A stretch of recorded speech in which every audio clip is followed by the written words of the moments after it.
Alrighty, how are we all doing this fine Tuesday afternoon? Today we're doing something a little bit different. It's been a while since I've done a coding stream.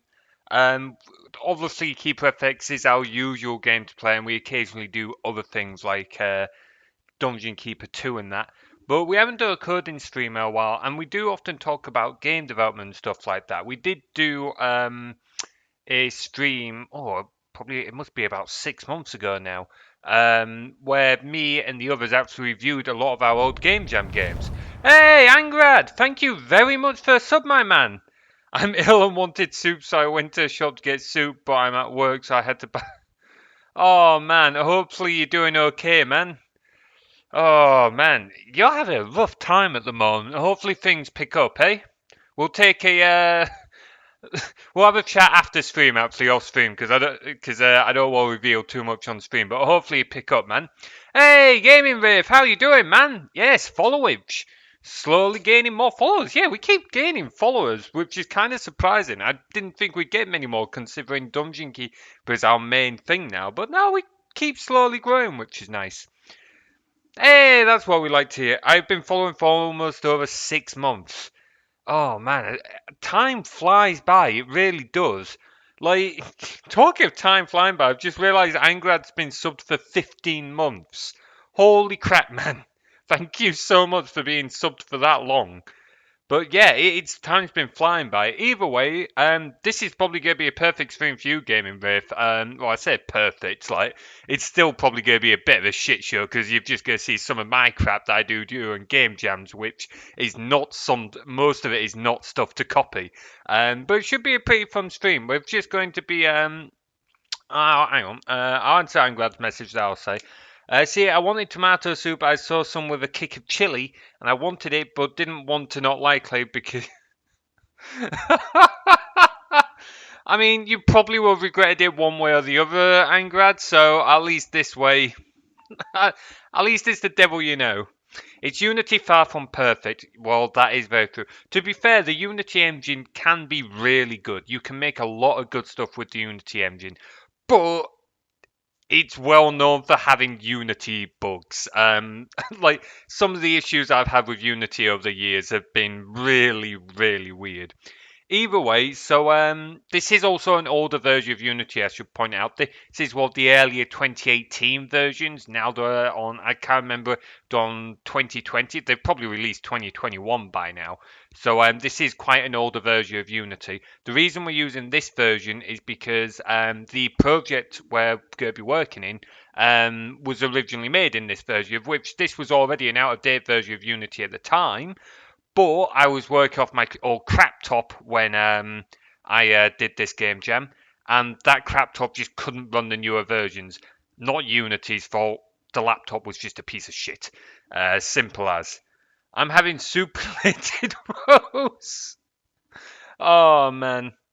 Yeah, come on, man. 2 more hours. You can do this, and then you can just nap, chill, while the other half looks after things. I'm sure she won't mind. I say that, and she's now going to want to kill me because I've just volunteered her for something. So I will not blame her for that. Either way, so this game. Oh, come on, Unity, come on. You would very quickly moan if they did leave you alone, Angrad. You would very quickly moan if they did leave you alone. So this game was for a game jam that I did tail end, sort of end of last year. It wasn't the last game jam I did solo, but it was one that I did. I took part. It was one that was ran at the uni, even though I'd already left at the time, and there was an online one because it was during lockdown. I think it was sort of September, October. It was like when they were introducing new students. And they were okay with me joining, which was nice of them. And this is the game I made. Hey, Horse 00312 is real. Thank you very much for the follow, man. Hope you're enjoying the streams. It is not RuneScape. This one was more a sort of survival game. So to clarify, the game jam was a 48-hour game jam. I was working by myself for this one. It was one of the first ones that I did by myself. And for those of you wondering, my main skill is more in the development of games, so programming stuff like that. I'm a software developer by trade, most of you will know, which is why the graphics aren't going to be that great, the design's not that great, and the animations are absolutely awful. But the code, well, actually, I was going to say the coding's decent, but actually, I did this code when I've been awake for like 40 plus hours, so the coding's also shite, which is one of the things that we're going to look at redoing today. I can't remember what the theme was for the jam. I know I incorporated it somehow, but the game is called Shipwrecked or Shipwrecked by V2 because V1 I actually ended up undoing. I actually had to start again a few hours in because I was trying to use a newer version of Unity, and again I was on a crappy laptop at the time. It couldn't run it. But the idea of this game is it's sort of an objective-based survival. To be honest, the scope was too big for one person to do alone. I am pretty happy with the amount of progress I made on it, but the scope was too big for one person to do alone. I was aware of that at the time, but I wanted to see what I could do because I was curious how much progress I could make, and the answer was quite a lot. I'm more of a programmer, 3D modeler, and writer. Yeah, because you do a lot of indie stuff, don't you, Gaming Rave? So you're going to be quite well rounded. I tend not to do as much of that. I can do a bit of modeling, I can do some of that kind of stuff, but it's not my area. When I do game jams, I'm working the team. Will normally does a lot of the design and modeling and that. Tim will help him out. Dan will do things like shaders and that. So yeah, I'm normally very much focused on the development. What's the rule on hiring a professional coding team for 48 hours to build me an awesome jam game and then claiming all the credit? Um, against the rules and also illegal. Yeah, he did know that Game of Rape. He's just taking the mic. um, well, no, if you did it as a paid contract, to be fair, that wouldn't be illegal. But no, but yeah, you would have a hard time finding a game developer signing up to that. you would basically be the ideas man of game development, and ideas men are not well liked in game development. But yeah, it is capitalism in action. It was actually before I knew you, Gaming Rave. This was like back in October. Oh wait, were we talking at that point? No, I think this was just a bit before we'd were talking Gaming Wraith. I don't remember. Either way, I wanted to do it as a solo challenge, but thank you very much for the offer. Um, Buy all the rights and credit. I mean, technically it would be legal, but it would be defeating the point of a jam. The whole point of a jam is to make it yourself, man. They can get all their own bloody ideas. In that case, you would be worse than the ideas, man. Unless you're paying, mind you, if you're paying them for it, you basically, absolutely no, you probably would get game developers sign up because you're basically saying, look, go design a game. Here, I'm going to pay you for it. If you're going to pay them well enough, you could probably find people who get on board with that. If someone models something, they'll permanently own those rights. We met in January time. Yeah, so it was a bit before then. This was like back September, October. And it does depend on like the contract work, Gaming Rafe. If you're working for a company, then it can be a case of anything you're making while on company time belongs to a company, not to you. It does kind of suck. Oh boy. Yes, you are the boss to fight right now. So every time there's a new boss, the health increases from the last boss slightly. And to basically deal damage, people have to like share bits, subscribe, follow, stuff like that. And you know before you try it, you can't unfollow and refollow. That doesn't work. People have tried that. £400 an hour is my salary. Good luck getting hired with that kind of salary. I don't know what a good one would be, to be honest. Either way, we're not. We're getting very distracted. I wouldn't know what a good hourly salary would be for that kind of thing. So yeah, as I said, this was a objective-based survival. I was just trying to see how much I could get done. And to be fair, as I said, I'm still pretty happy with the amount I got done, all things considered. Oh yeah, Storm Shipwrecked. I should check on everyone else. so I forgot I actually added background music. That's pretty good. I don't normally remember to do that. That's pretty impressive. Fuck you, streamer man. I'll hire this random person. 28 grand. That's actually okay. Never mind. That's not bad. I didn't really. I'm £400 an hour has gotta be more than 28 grand. No way. I don't require a salary if you want me to help you on a game jam, Joe. Yeah, we've just taken the mic. Yeah, but don't worry about it. Next time I do a game jam, then possibly I am considering doing London Day that's coming up at the start of October. But we'll see yet, because if I do it, I'm unsure if I want to do it as a team or if I want to do it as another solo one. I would ask the other guys that I normally jam with, but they just don't have much time at the moment, so we'll probably hold off doing a jam with them until next Global. But yeah, we'll see. If you're up for doing London Day Gaming Wraith, might be interested in doing it as a team, but I might well do it solo. We'll see. I'll throw you a message afterwards. Throw you a message later, and we'll see.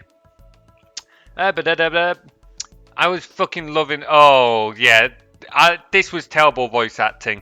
I can't voice act to save my life. It also has some of my old housemates voice acting in, which is pretty impressive, pretty amusing. Oh man. But that's probably something we'll pull out. Because the thing was, I've been kind of wanting to revisit this for a while. And I kind of will pull out the objective stuff. I only put in the objective stuff to kind of give. Oh, I think the theme was something to do with a story, actually. Like, it was some kind of story narrative or something. That's where the objectives came from. But yeah, we're probably going to do away with that and just put in some basic survival elements. It's not going to be anything super fancy. I'm just looking for a little bit of, like, resource gathering and, like, a little bit of basic building. Nothing super high-end. Got plenty of time? Sweet. Yeah, we'll have a look at it then, Gaming Wraith. Like I said, I might well do it solo, but at the end of the day, even if you all give it a go and we just compare each other's games afterwards, that would be a lot of fun as well. Can I do it with you? I have zero experience or motivation, but I can provide snacks and a dog. If you could provide snacks and a dog, I would totally... yeah, sure, let's do it. I have missed your dog. It has been way too long since I've seen him. Either way, so yeah. So, yeah, there is a little bit of voice acting. We're going to remove that because it's awful, it's terrible. The only reason that was added in was because that was one of the modifiers. I do remember that much. In fact, actually, we might even be able to, if we go to itch, I'm pretty sure I can still see the, that's the Low Poly Games account. Let's go to my account. Let's go to my account, itch.io. Compare each other's games. Yours will be in Unity, mine will be in Unreal. Yeah, so? What's wrong with using different tools? Alright, view profile. No, that's not what I want. Game jams. Don't remove it. I want to see if I can identify who it was. Who what was? What? Right, jam submitted. I think it was this one. Was it this one? Submissions? Yes, it was this one. Right. Can we see what the things were? What was the theme? New beginnings. That's it. So that's why I had objectives, because the objectives was to try and build a new village, because that was the theme. And the modifiers were things like self-made, only assets you and your team members have made.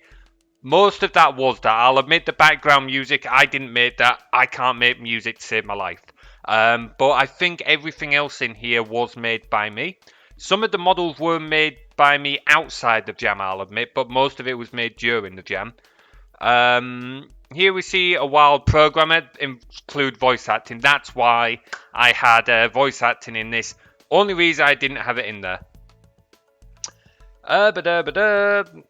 Don't. Oh, the voice actor in the game. You won't be able to recognize them. They're not anyone you know, Angrad. Also, I don't think they'll want me to keep using that. They're happy with me using it in the game jam, but I don't think they'll want me to leave it in there. Unreal means I don't require to make my own lighting. Yeah, so nothing wrong with that. Yeah, it was at the University of Lincoln. So yeah, that's why that lot was there. We'll minimize that because we might end up going back to it. Okay, so first objective, make sure everyone's okay. Go up to them, press E. When I said I wanted off the ship, this wasn't what I had in mind. The lines were. Oh, that was a hell of a storm. I'm alive though. That was me trying to do a female voice, trying to shift into like a higher pitch. It was awful. That was just awful. Well, now, that was jolly good fun. Now, what's for lunch? Yeah, that would most likely be my answer to this. Oh shit, we're shipwrecked. Where's food? Oh goodness, it's now a bad time to mention I cannot swim. The tide swept me ashore. Yeah, I wrote the lines. The lines weren't very good either. So Maybe make some shelters? Looks like we aren't the first poor buggers to be shipwrecked here. We should patch up those old huts over there yonder. there we go, and then you get your next objective. Like I said, we'll probably remove the objective stuff, and I'm planning on stripping a lot of this out. Probably won't get much done this stream, but it might be something that we like come back to occasionally. I'm thinking it would be nice to do the odd stream where we come back and just do a touch of development on this kind of stuff. Even if we don't really make any real progress or anything, it's just a nice bit of chill development. My name is Steve. I was shipwrecked. Give me 20 logs. I will do survival. That's kind of what this was. Drove past there a lot. Never got to go there as I wasn't smart enough. Oh, don't worry about it, man. And honestly, from what I've seen and everything, like, a degree will get you in the door of the interview, but it won't get you the job. Most places value experience over anything else. And for my current work, I even said to him during my first interview, look, I failed third year. I don't have a degree. I have a higher diploma in education because I passed the first 2 years. But they hired me because I interviewed well, I had experience and a portfolio, and I wanted to learn. That's why I got hired. So honestly, if you can build yourself a portfolio, get yourself a bit of experience, and like present yourself well in an interview, that will help you a lot more than a degree in my personal experience. So yeah, and the game, yeah, at the end of the day, like, this is part of the fun with Game Jam. Some of it will be shit, particularly when a very coding-based developer like myself, again, I focus on the code. I'm more of a developer. Like, I can't do voice acting and stuff like that. I can do some modeling. I can do a little bit of audio work, Audacity, but I can't make music. I can't voice act to save my life. Like, so yeah, like, overall, I was pretty happy with this, but definitely pulling some of it out. No, we're just going to pull out all the things. Thank you anyway, Gaming Riff, but we're just going to pull out the objectives and we're going to focus on the sandbox element a little bit more, I think. We're mainly just going to be playing through it to try and get a bit of a refresher of it, because it's been, well, pretty much a year since I last looked at this properly. You fucking of course you are. Yeah, that's the thing. Like, I don't want to say all degrees are useless and they'll never get you anywhere, because that's the wrong thing to say and it gives the wrong message across. But they are not what a lot of people stack them up to be. So yeah, it's definitely something to not worry about. If you don't have a degree, there's other ways into the industry. I've got other friends as well who don't have degrees and they've still got developer jobs of one kind or another, whether they've gone through apprenticeships or whether they've just built up portfolios and been able to get jobs as testers or as junior developers or whatever from the get-go. It is possible. So seriously, don't worry about not having a degree, man. No degrees are useless, but mine is. Alright then. So anyway, back to the game. So we've got a few tools. So we've got the axe. And we've got a pickaxe. Now, if I remember rightly... Oh, Oh, hang on. Oh, no, I did forget wrongly. Okay, so you can see that when we drop the tool, the player kind of jumps a little bit. That's because oh, I can't lose that. The way these tools actually work, you can also see they never stop rolling around, so that's something else to fix. So the tools work by the players always carrying a pickaxe and an axe.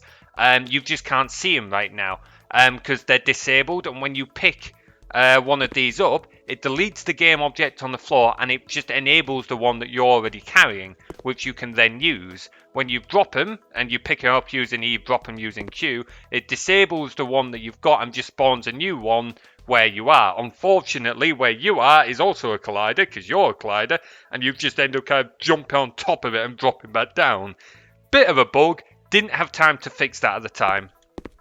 Did I tell you about disaster? No, you didn't. Ooh, what was that about? Do tell. Anyway, so making sure we don't lose that. That is a serious potential issue with these.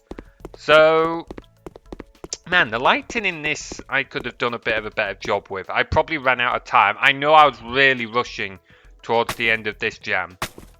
So we can start cutting trees and we can just pick up logs. So this mechanic will probably leave in. So you can see we're picking up wood. It's a very basic mechanic. The trees, when you cut one down, it just spawns in a child tree. And then after a random amount of time between a certain two certain parameters we give it, it'll grow back into a full tree. When you cut a tree down, it spawns a random number of logs around you. And each log is just worth 20 wood, which you can then use to go build things. So again, we'll probably leave that in there. It's a very simplistic way of doing it. I would never build like a full game using this, but we're not looking to build this into like any full game. This is just going to be sort of a chill sandbox that people can play around in. If we even like finish it, because chances are we'll never finish it. We're just doing this for a bit of fun. So getting a bit of wood, which we can then use to fix up most of these. Basically, they announced to me Disaster Report 5 is in development, and they also said that they want to... Oh, nice! Are they potentially offering you a job? Because if so, that would be absolutely amazing. Sweet, man. Keep us updated on that. Seriously, best of luck. Because, getting a job at the moment is a bloody nightmare. And trying to get into, IT is all even harder. So, if you do manage it, keep up the contact and just try and build up that portfolio. And, seriously, just go for it, man. So, anyway, so we've got these little work crates. And I'm probably going to redo these. Because, at the moment, the way these work... So, we've just rebuilt this house. It's basically just several objects put together, and it's really, really awful. It is a prefab, and we'll probably leave the prefab, but prefab's going to need a bit of work. You can see the crate we had has disappeared. So the way these work is, these are just an object for you to interact with, and when you interact with it, however many resources you've got go towards it. So you can see we had 80 wood left. 80 have gone towards it. It's actually spawned part of the house, which is nice. And we need to go get more. And as each little bit you add, the more it adds on. And when it's full, it deletes this box. So we'll probably keep using that a little bit more. Also, did I spell resource? I spelled resources wrong. E-R-E-S-E-O-U. Oh, you can tell I've been awake for 40 plus hours. But yeah. So we're probably going to keep the idea of using these crates to set up like a building. But I think a better way of what we'll be doing, now that we're not under such tight time constraints, is we'll pull them away and we'll have it so that the player can just plop one of these crates down anywhere. That can be 3. And then when interacting with the crate, they can just like press a button to like scroll through a few different buildings. And when they select a building, then they can use the crate to build the buildings as we are now. And we'll probably keep the idea of as they slowly add resources, it slowly builds up the buildings. But I do think we'll completely rewrite it because the code I wrote for this is just not scalable. I can't remember exactly how I did it, but it's just not scalable. Don't think it's job per se, but they do want me to. Honestly, yes. Okay, that is fair enough. I didn't realize they were in Japan. But yeah, if you can do that, even if it's like just some work. If you can get your name on it, I would say don't fall for the oh yeah, we're not going to pay you, but we want to use your work. Don't fall for the oh, it's exposure bit, because that's just not on.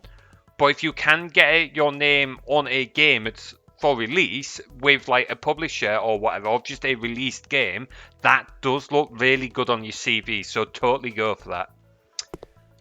The buggering bastards that called me up to book last minute didn't. Oh man. Well, at the very least, at least you get to keep the deposit. That's their money they've lost. So yeah, I don't see why not. I don't know why you're asking me though. You're your own boss. Anyway, so we're gonna have to spend some time getting some more wood. We are gonna play through this whole game to just try and remember a lot of it. Although I noticed we're half an hour into the stream and I'm still playing through the game. The game's not that long. It's only like a 5-minute game, 10-minute game. I think I put it near a little bit 10 minutes, but that's mainly because the resource gathering is a little bit grindy. We'll probably try and tweak that a little bit, but that's very easy to do. Because when I made it, I did make it so that a lot of the figures could be easily changed. So if we go onto like a tree here, why have we got a tree there? Where are the trees normally? That's the buildings. Environment? Ah, here we go. So I don't know why the trees aren't spawning in the environment object. They should be staying under there. But yeah, so we can see what health they've got. Oh. Logs? Sapling? Oh, okay. I thought I made it so that I could change how many logs in that spawned. I know we're going to have to investigate that, because we might well make tweaks. Basically, we will make it so that we can tweak values a lot easier by setting them in the inspector. And I do normally do that, so I don't know why I didn't this time. I know some of them do, like we've got the health for the trees here. But it's like if we go in scene and go to where the player is, select this tree, or the tree, not the cylinder. Okay. So we should see why is the health not going down?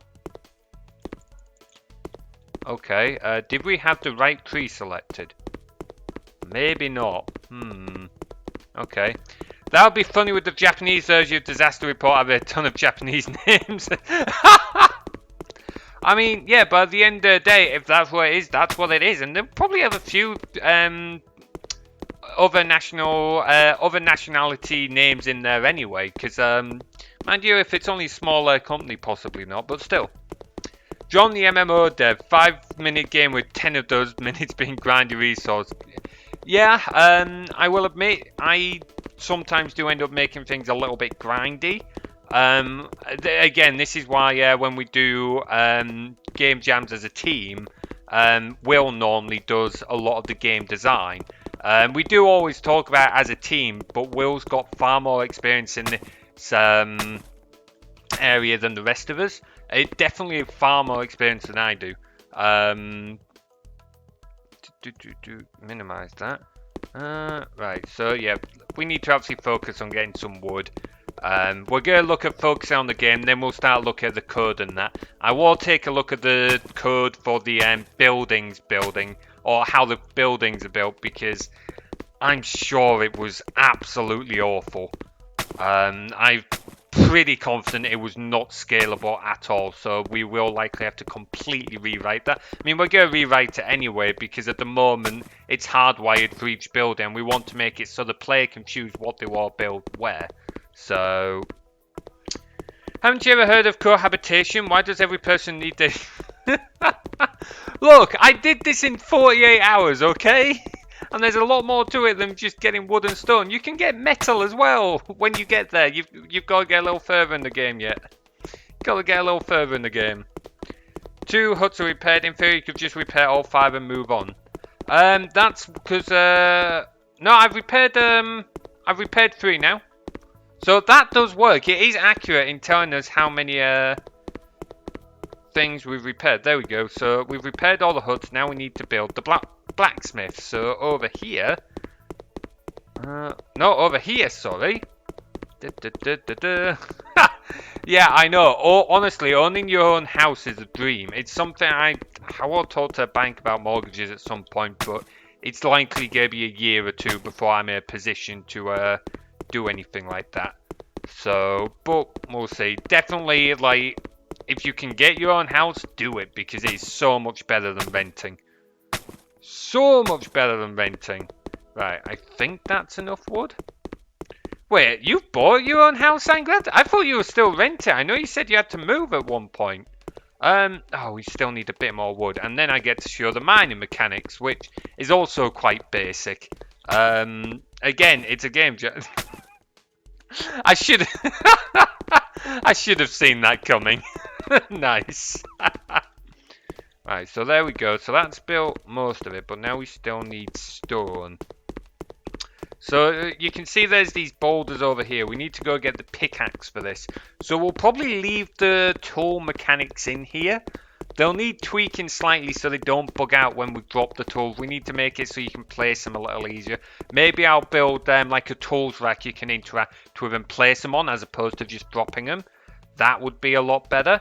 So leave that there, and now we can pick this up. And suddenly aircraft hangar. Yeah, the building, the way the building works is never going to be. Well, actually, no. Actually, we could smoothen it out. Actually, because the way it works at the moment is it just instantly spawns. So the whole the buildings are prefabbed and they're built as several smaller sections. As soon as you hit E, it just instantly activates the child or the number of children relevant to how many resources you put into it.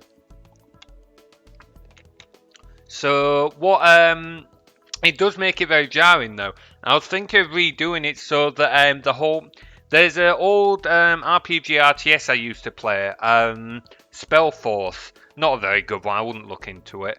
It's definitely aged and the AI is terrible. But either way, when you get your workers to build a building, you actually see the building slowly rise up out of the ground. So we might look at using a mechanic like that or something similar. We'll see.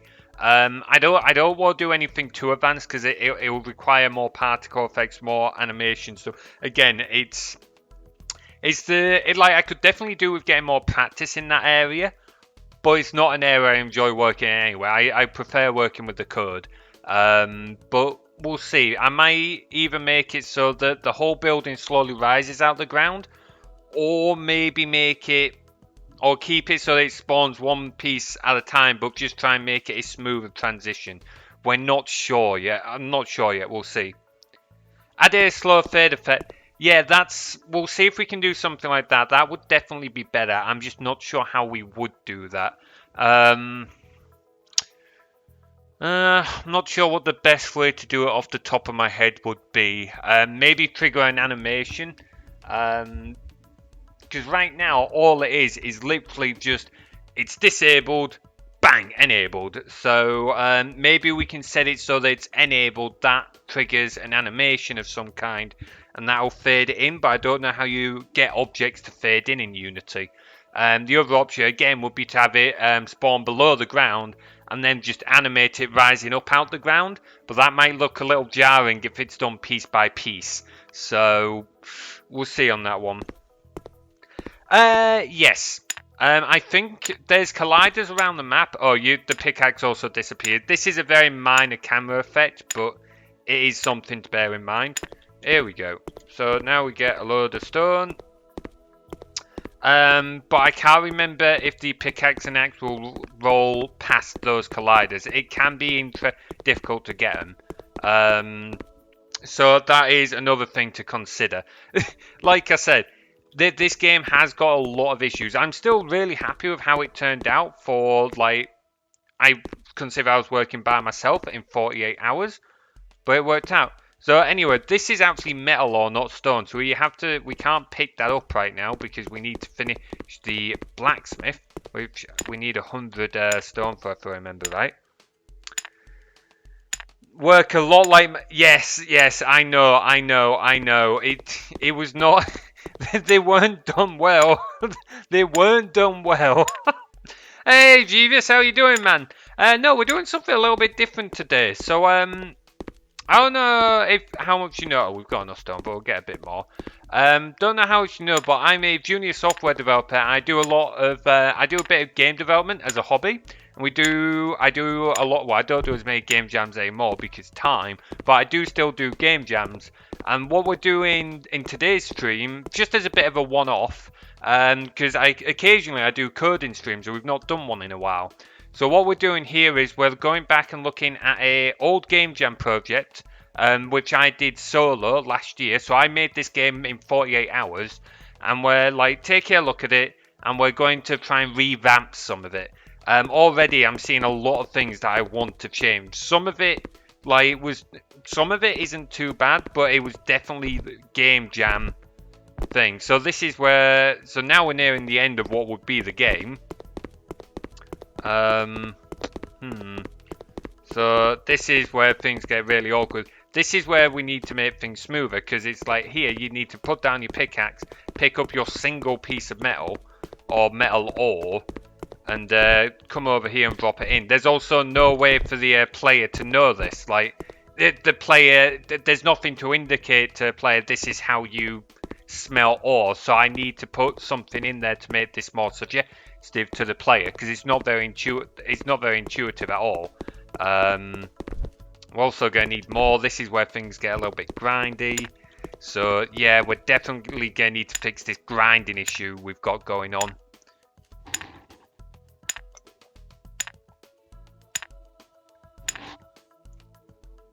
Okay, we need to make it so the player can only carry so many resources as well, because at the moment you can just keep stacking up resources until you're frigging carrying like several tons. Ambient red light and some jazz.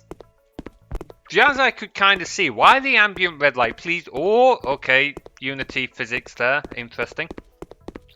Why the ambient red light out of interest? We could add a day-night cycle. That would be pretty nice. I've not had to do that before, but I don't think that's too hard to do. We could always give it a bit of a Google. Oh, come on, pick up. We need to change that pickup script. If I remember right, at the moment, it's use a raycast from the player's center cursor and look at the object. I was going to say we could just use colliders, but then if you're in the area of multiple colliders, or trigger colliders there would be, that's going to get iffy real quick. Red light district, that rings a bell, but I don't know where from, so nope. So what's that? That's like 3. Yeah, this whole thing is very much a pain. The phase the game, well I say it ends. Oh, pardon me. All the objectives run out, and if I remember right, this smelt iron bit is slightly buggy, because I was literally. I think I did this entire bit of smelt iron in like the last hour of the game jam, because I was I remember like panicking. I'd been awake for like 50 hours at this point. I think I'd only slept for like 3 hours throughout the whole jam, and I just I wanted this to be the finishing point of the game. So yeah, but so while I'm happy with it as a game jam game, if we're gonna do it up as a bit more of a better game, a lot of things need changing. Like this is just grindy. Like I'm already getting fed up, and I'm the one that bloody well made this.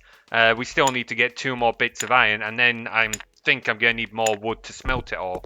So, and the player's now carrying like 290 stone, which is a ridiculous amount. And that's gonna roll away. Pretty cool. 48 hours is pretty quick to get a working game. Yeah, so I don't know if you... Oh, where the fuck did that go? Okay, well, we'll see what happens if we use 100 wood, so we need to get more wood. So, yeah, I don't know if you're familiar with game jams, Jeevious, but the whole idea of a game jam is that you build a game in a short space of time. So 24 hours, 48 hours, 72 hours. They really do vary in length. But, yeah. As I said at the start, the scope for this, I went way out of scope for, but I knew it at the time. I wanted to see how much I could get done, and I'm still pretty happy with how much I got done, but so But yeah, there is a difference between a like a good game jam game and like a good actual game. You end up comparing the two differently because of what they are. Make a finished version of What's Timber and Stone? Or is that a nickname you've come up for this? Why is this not working? Oh, there we go. Now it's working. So that's deleted those. So in theory, we should only get 3 iron out of this, but I'm pretty sure it bugs out. Yeah, it just spawns in midair. Like I said, I literally finished this in like... I think I built the project files and uploaded it with like 2 minutes left before it ran out. So... Okay, so there's 3. But if I remember right, it bugs out and makes more than what it should do. Yeah, it's still making them. It's still making them. So yeah, like I said, little bit buggy. So there we go. Tasks complete. Welcome to your new home. So that's buggy. It should have only made 3, but it's now. I don't think it'll stop. Does it stop after it's done each slot twice? That sort of rings a bell. But yeah, we can now pick all that up. For some reason, our metal isn't showing on screen. I don't know why that is. I'm pretty sure I had it showing metal, but never mind. So yeah, after playing through it again, there's a lot of things to change. I can't believe it's taken me 3/4 of an hour to get this far. So yeah, there's a lot of things I'm going to pull out. We probably won't make much progress this stream, but we can start taking a look at it. And like I said, I might just do the occasional stream, like it won't be frequent, just like maybe once a month or something like that, where we come back and we tweak, we do a little more progress. Kind of like make it a quick POC. It's the whole idea. You just build a quick thing. If you want a better example of what you can do with a game jam game, I did do a stream back in February. You can see it. You'll find it on my YouTube in like the random streams playlist. And there's like 8 videos in there. You find it quite easy.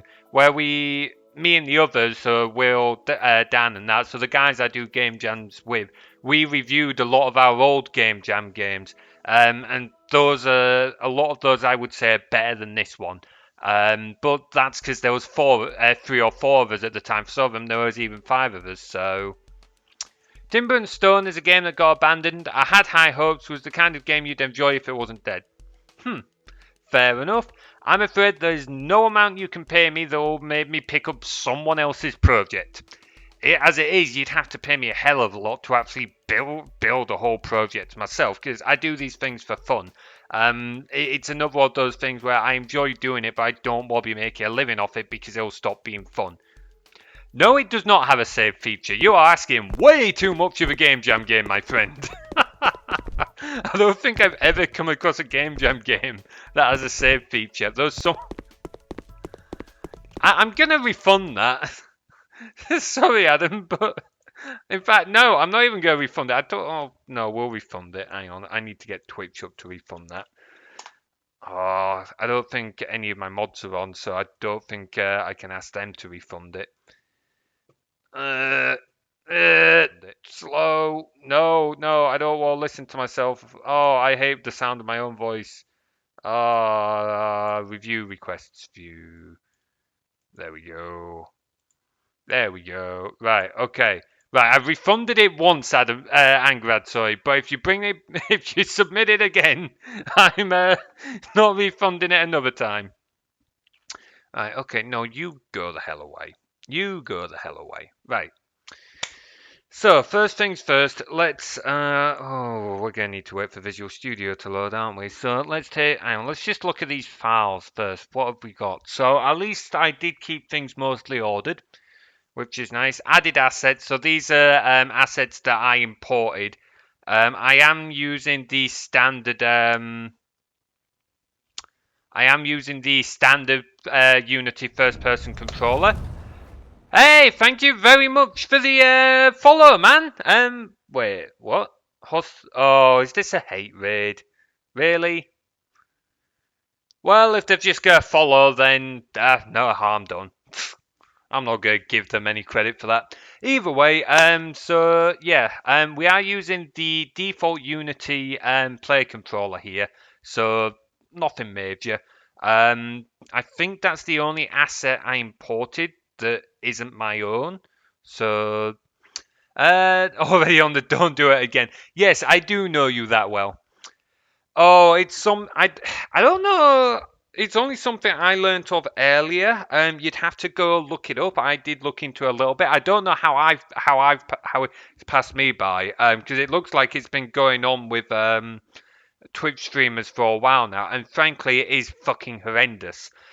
Basically, people have been making bots to hate raid certain minority groups, mainly LGBT people, black people, stuff like that, and basically using these bots to spam hateful comments in chats and stuff like that. It's at the point where actually a lot of Twitch streamers are actually boycotting Twitch for a whole day tomorrow. A lot of people aren't going to be streaming, they're not going to be watching, they're just going to not be using Twitch at all tomorrow in an attempt to boycott the platform to try and get them to do more about these hate raids, because it is ridiculous. Yeah, at the end of the day, I'm white, I'm male, I'm straight, so it's not likely that I'm going to be the target here, because I'm not part of any of these minority groups. So I mean, it's not impossible that I'm would be a target, but it's not likely because it's those kinds of people they're going after, which is frankly fucking ridiculous, fucking horrendous. No one should be targeted for sexuality or like their skin color or anything like that. No one should be targeted full stop, really, like that. So, but welcome to shitheads, unfortunately. Well, if you ask me, and I would argue that my opinion would be the most important on whether I am straight or not, and I am straight. Sorry, Angrad. I hate to disappoint. Yeah, no, it is something I do feel quite strongly about. I'm not going to sit here and rant about it for the whole stream, but yeah, it should not be, no one should be hated on for stuff like that. It is fucking ridiculous, and people should really just get lost. It's one of the few homophobia, racism, stuff like that is one of the few things I will not tolerate on my streams, in my discords, anything like that. Jokes getting a little bit out of hand or whatever, it'll be like, okay, stop. It's been fun, but it needs to stop now. But if you're outright just being homophobic or anything like that, you'll just be kicked. I'm not dealing with it. You're not welcome. Anyway, little rant over.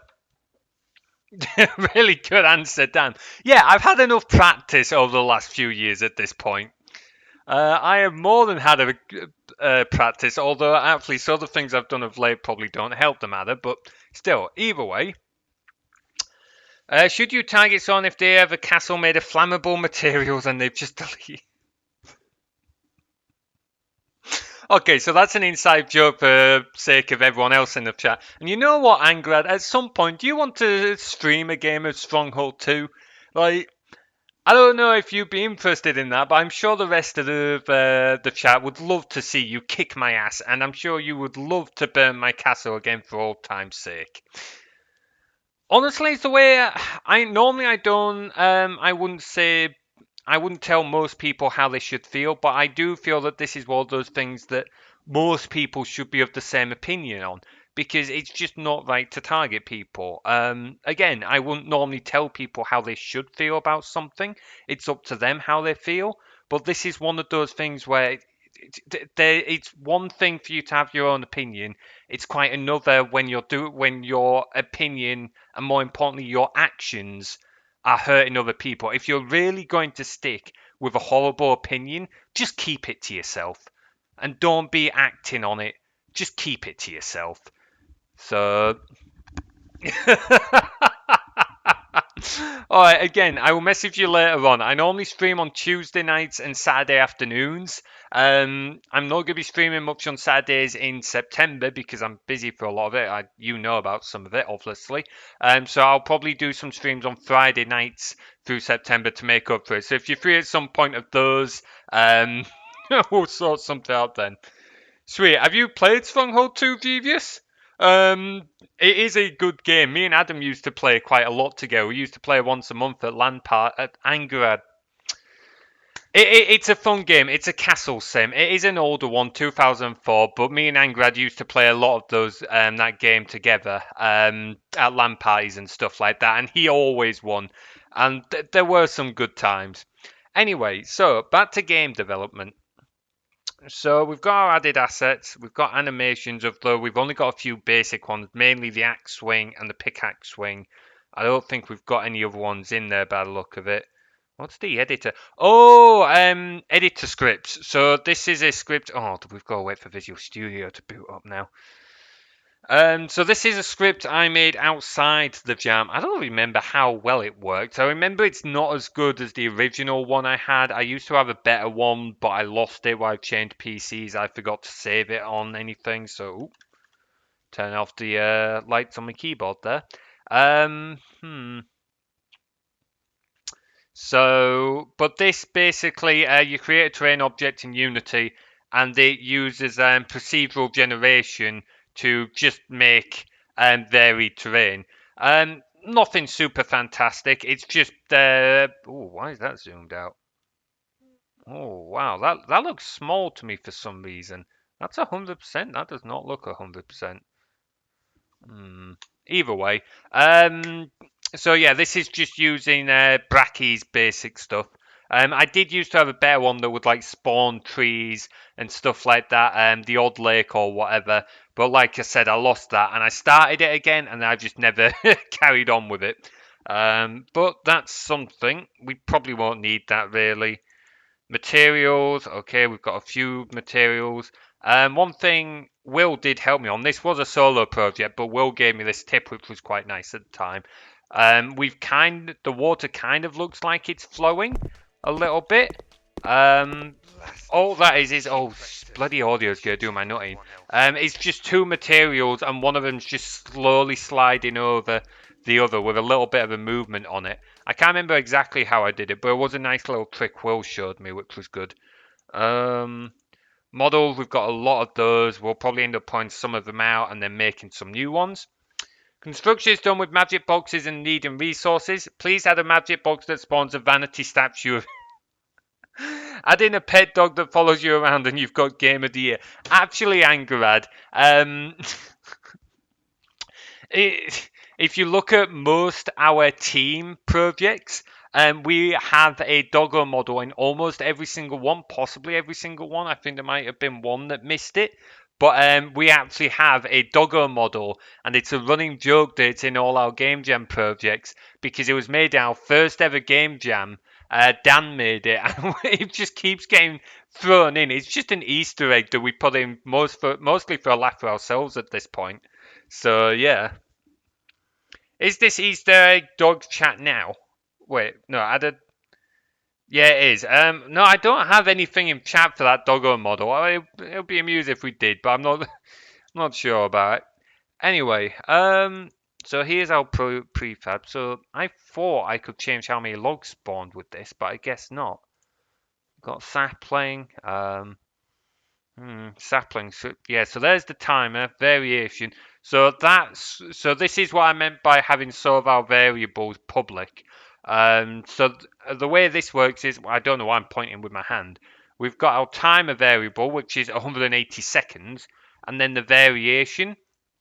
So basically, the way this works is it takes 180 seconds and then it picks a random number between minus 30 and 30 and then adds that number to 180. That means that it'll pick a random time between 2.5 minutes and 3.5 minutes for a sapling to turn back into a full grown tree. Alright, no problem, Angrad. Take care and have fun. So it's little things like that. Again, it's very basic mechanics, but we'll probably leave it as pretty basic just because it's easy to develop for. We're not going to be making a super advanced game here. We're just going to be going for something smaller. I thought no. Okay, never mind. Never mind. I thought I had something important there. Chest. Oh, yeah, that was just a model we threw in there. Hut. I don't know why that's in there. That's interesting. Iron bar. Okay. Log. What's that? Wood amount. So yeah, we can change how much each thing is. the rock. We can change how much stone is there.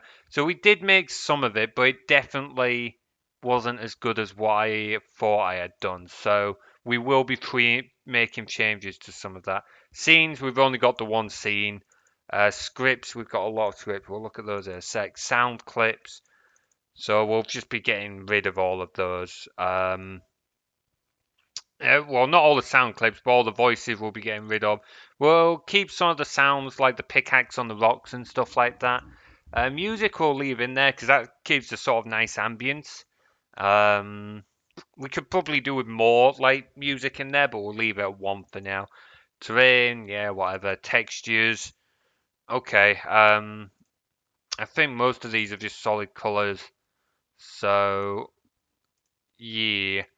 Fair dues, alright. I've been putting it off for long enough. Let's look at some of these scripts.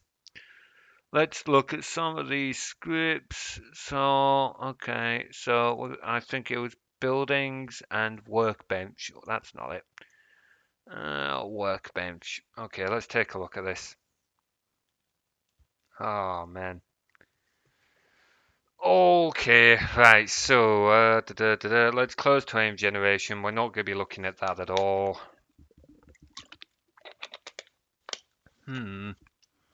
So what's Eve, man? What's that object? Oh man, I wish I. Oh man, I wish I'd named some of these variables better. So built. So that's just if the building's fully built. Add to hut. What? What's that? Eve, man. Oh, events manager. That's what that is. Events manager. Oh, okay. Yes. That's something we'll probably just be getting rid of. Come on, where's the script for that? Here we go. So, the way the objectives work is it's just it's a game object in the scene that just holds this script. It just keeps track of everything the player's done so far, and it's just got a list. You can just see task one complete, task two complete. So it's just basically keeping track of where the player's up to. We're just going to completely scrap that. We're getting rid of objectives, so that doesn't matter. So that's all that is. These are just keeping track of how many buildings we've got for the the events manager. So we can probably scrap this script. We won't delete it, but I don't think this is going to be too important. I think the only thing we might potentially need from this would be the built script. Did we not have anything else in regards to build? Ah, here we go. Huts. Yeah, I've got to condense these down. I don't know why I have like a building script on there and then a hut. So do my prefabs have like several scripts on them? Hang on. Where's the okay, so hut. No, it's only got that. So what's got the I made such a mess of this. I have no clue how I set all this up. I thought I remembered this better. This is the thing. So, oh man, I'd probably just be better off starting this again from scratch. But no, sod it. We're going to carry on with what we got. Okay, so let's take a look. So hut. So this is the build script for the hut. So yeah, we can see I've actually hard coded things here. I don't like that. So we'll definitely need to change that out. I probably did it for the sake of speed, but that might have come and bit me in the backside at the end of jam. I know there were decisions I've made at the start that were biting me in the ass near the end. So that's why I'll never be a programmer. Honestly, never say never, man. At the end of the day, if you've got no interest in it, then don't worry. But programming is one of those things where if you just want to learn a little bit, to learn a little bit of basic programming is actually really easy. It comes down to what you all use it for at the end of the day. This is just more complicated because, well, one, game development can get complicated pretty quickly depending on what you're trying to do. But, well, no, not but. And two, I have a habit of making things far more complicated than what they need to be. That is my failing as a developer. It is something I've been getting better at actually since I started my job and actually working in the industry. I've got a lot better at not more complicating, not overcomplicating things. I'm gonna have to open a window. It's getting warm in here. But yeah, don't worry about it. I'll script when I need it. That is completely fair, man. I'm just going up a window. Why is it always so bloody warm in here when I start streaming?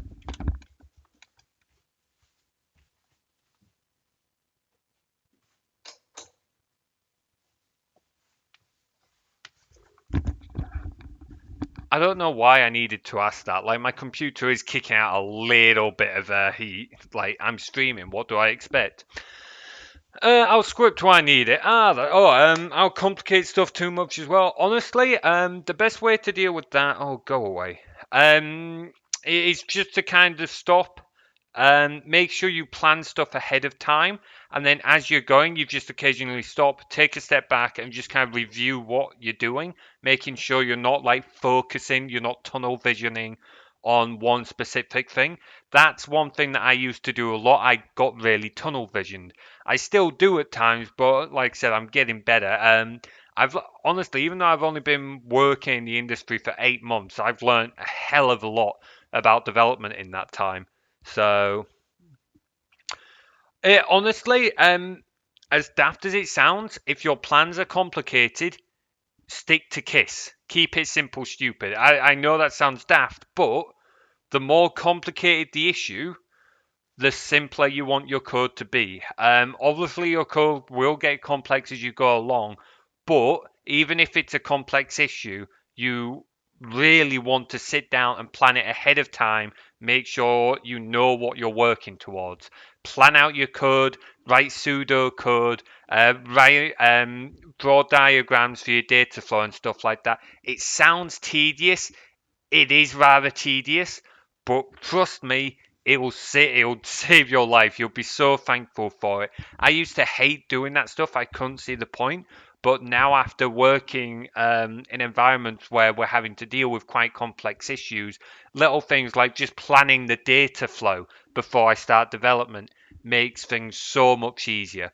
Um, the main thing with programming isn't so much the difficulty in programming itself, it's planning the data flow, planning the design of your code and stuff like that.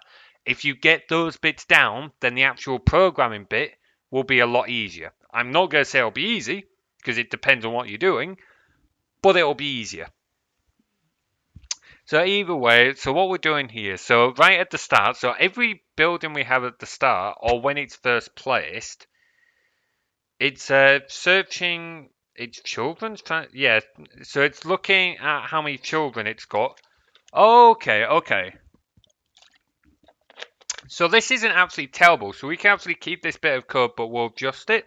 Because at the moment it's using hard-coded variables. What we'll probably do is if we set the children up as their own prefabs, or something, we can then get the children to store the data in themselves, and it can just grab those values from its children.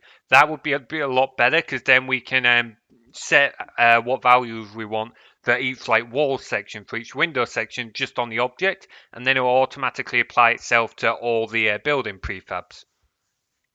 Programming is just another language, grammar and all a bit more unforgiving. Yeah, that is honestly is a pretty good way of looking at it. It is less forgiving, the spoken language, and there are some other things to consider as well. Um, but at the end of the day, if you can plan out your data flow and stuff like that, it isn't just another language to learn.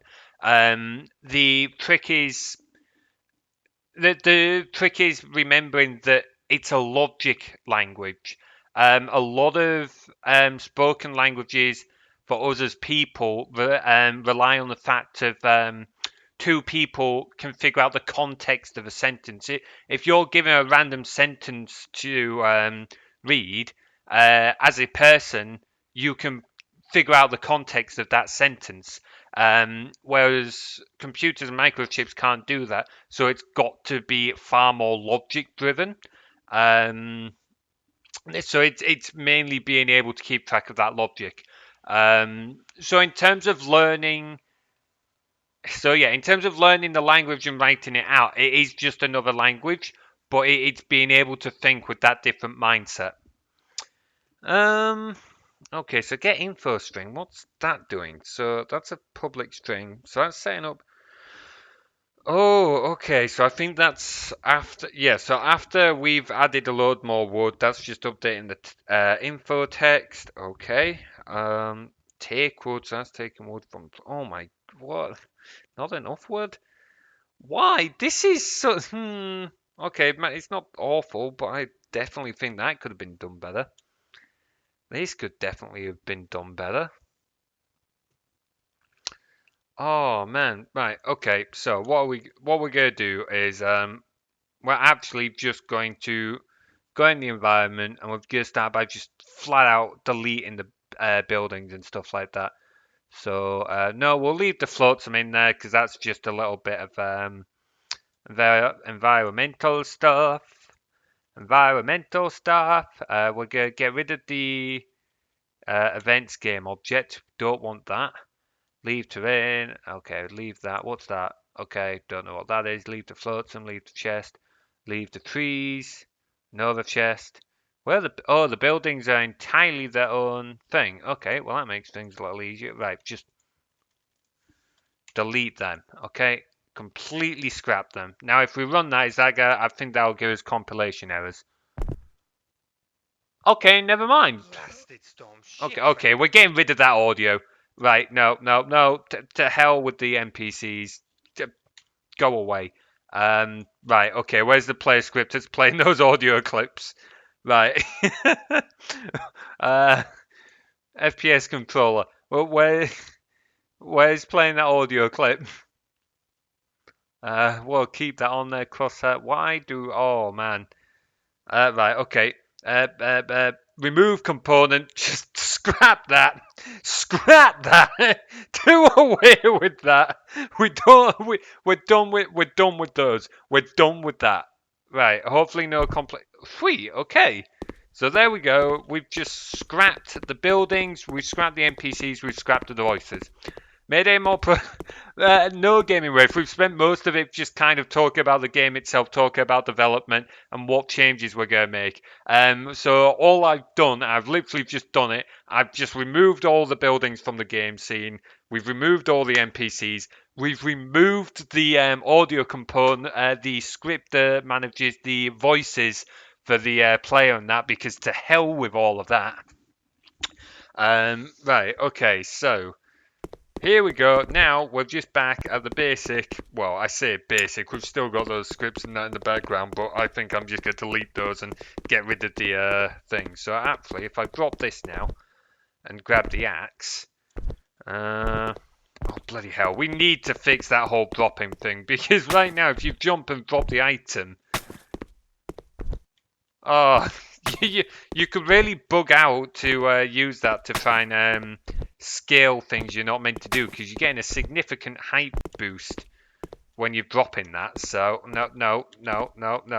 Let's make sure trees and that still work. They should do, because we've not made any changes to them. I do PowerShell scripting quite a bit, and scoping the script is always the hardest part. Yeah, honestly, I've not done much scripting, but the little I have done, trying to keep in scope. I would always say, oh, I want to do this and this and this and that. Yeah, you've got to draw the line somewhere. Plan ahead and keep focus on the goal. Yeah, not what would be cool to have. Yeah, completely agree. Because at the end of the day, yes, these things are cool to have, but you have to know what you want this script to do. At the end of the day, you can expand on functionality. That's totally something you can do. But then you build your script or your program or whatever it is you're making with that in mind. And you need to know. This is why I like working in agile development. Because the idea of agile development is that you've got your main branch, if they've got like your development branch. So even while you're developing stuff and adding stuff to your development branch, you always have a working version, and you just occasionally merge it across. So it makes it easier to expand. Obviously, that's more management side as opposed to your design side. But if you do that along with good design, then yeah, it makes it a lot easier to just help keep in scope for your project and stuff like that. I literally just planned a whole new game while you were fixing yours. Yeah, well, oh, we've still got the text as well. I am also streaming and trying to talk to people, which is slowing me down quite a lot. Normally, I would have been a little bit faster, but at the end of the day, I want to interact with you guys. So, right, we're getting rid of that text. Where's that text stored? No, it's not under there. Canvas. Okay, we will keep. What happened to the iron text? Where's the iron text? Now we've got another. Okay. We're just getting. I can only assume these are bots. Rigger. Okay, sure. Another bot has followed. Sweet. Right, so. Oh, it's disabled. No, it's not disabled. Why can we not see it? We've started using Git for version control. Git is so good. I have a bit of a nightmare with it at times because we use a certain version of it, but yeah, Git makes version control so much easier. It really does, especially when working with other devs and that. Honestly, absolute life changer. I wish I'd started using it earlier, to be honest. I really do. But yeah, I can see how that makes your life so much easier as well. Oh, actually, no, now we are getting errors. Has been destroyed while you're trying to access it. It still runs. What was triggering that then? Was that while we were cutting trees down? Got a nice little particle effect running? No? Okay, well whatever it wasn't game breaking, so we can come back to that. If it isn't breaking the game, we don't need to worry about it. Yeah, life changer and saver. Definitely. Right, info text, that can go. In fact, oh shoot, no, we'll keep info text because that's actually going to be up there. It's task text that can go. So I want to know where that is. Why can we not see that then? That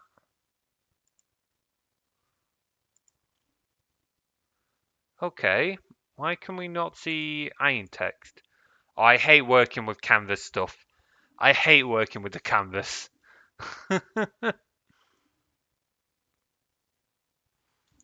Okay. I'm not sure why this isn't working. Really? I friggin' control stuff doesn't work in Ion, that's why. What do you mean it's there? It's not. It's straight up not in the camp. Where's the I don't understand why that's not working. That is disabled. Yep, that's working fine. Okay. Why is our iron text not playing ball?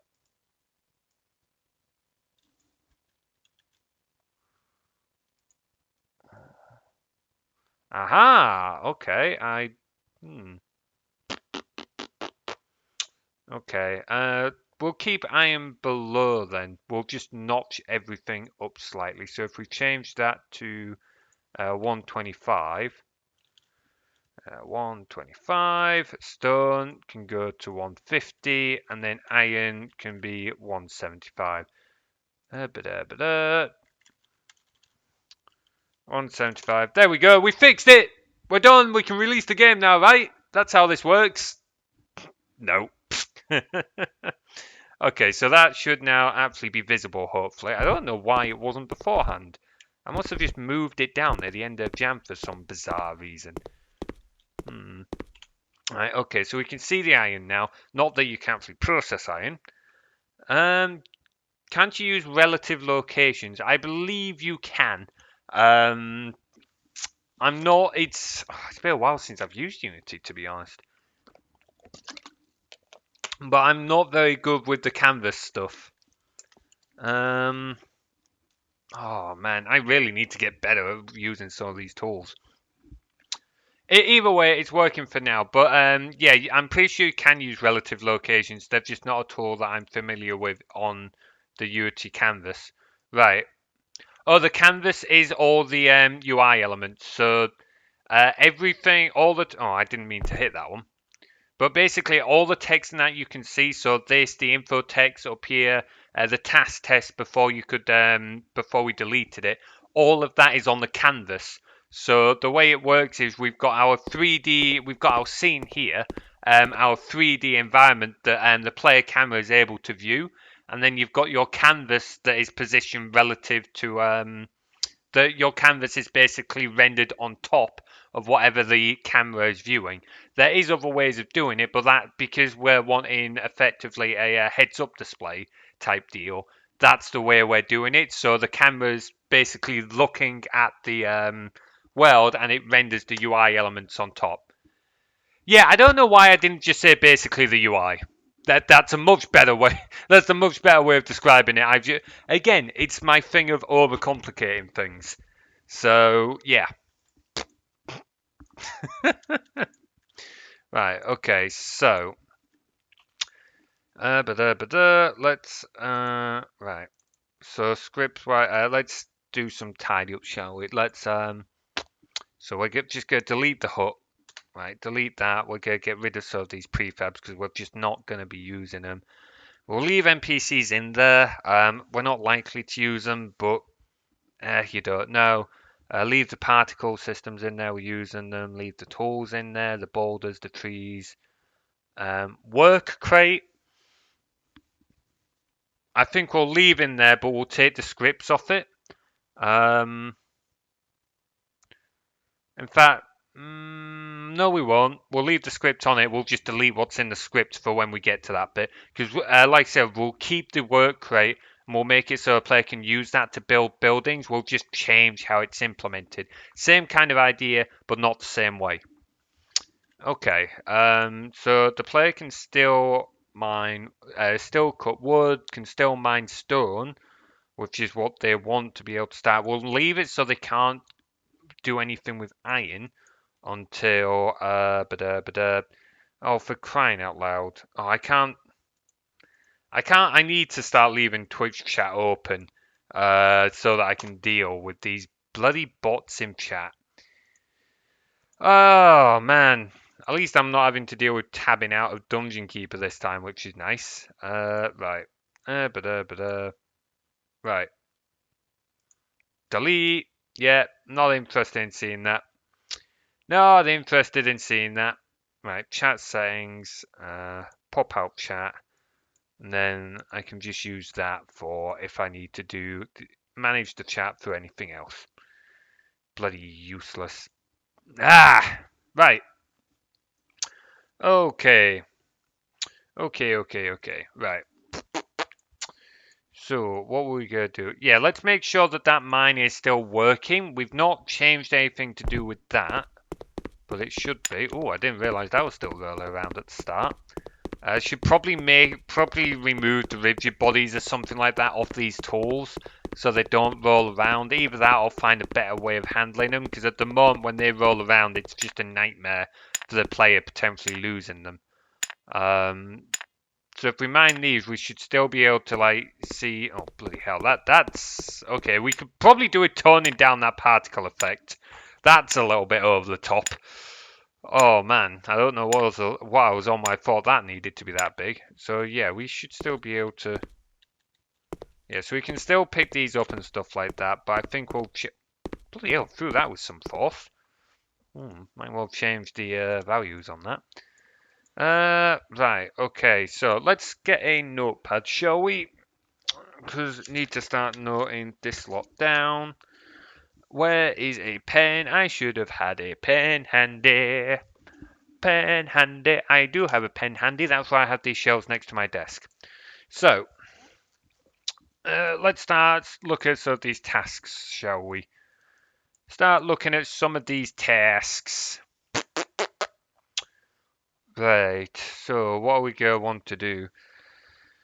So we're going to want to, we'll probably start with some of the smaller stuff first, just to ease into it. So the trees, we want to make it easier so that we will be able to make all the variables public.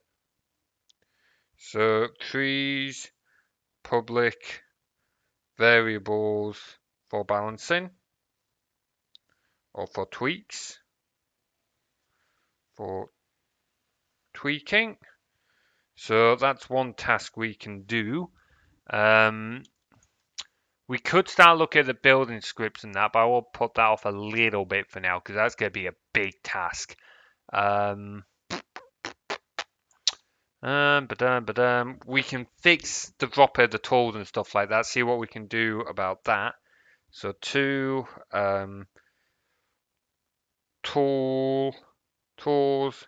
dropping / pickup.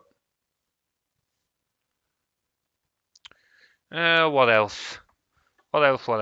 So we've got tools, pickup and dropping, trees of variables. What about the rocks and that? What's these scripts like? So min rocks, man rocks. This is a little bit better. Or drop chance, timer, variation, health. Yeah, okay. So the rocks are fine. This is what I thought I had for the trees, like a minimum number, maximum number of logs that could be spawned. And if we all change how much we get for each rock, we've changed that on the rock themselves. Yeah, there we go. So might change the health that's on the rocks, because again, it's a little bit grindy. When I did it, I was thinking, rocks should have more health than trees. But that was me when I barely slept.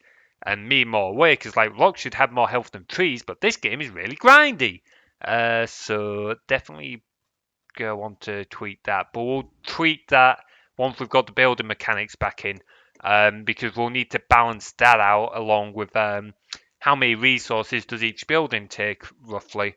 I suppose whereas there's no getting around it, we're gonna have to look at the build, at least start considering the build mechanics too.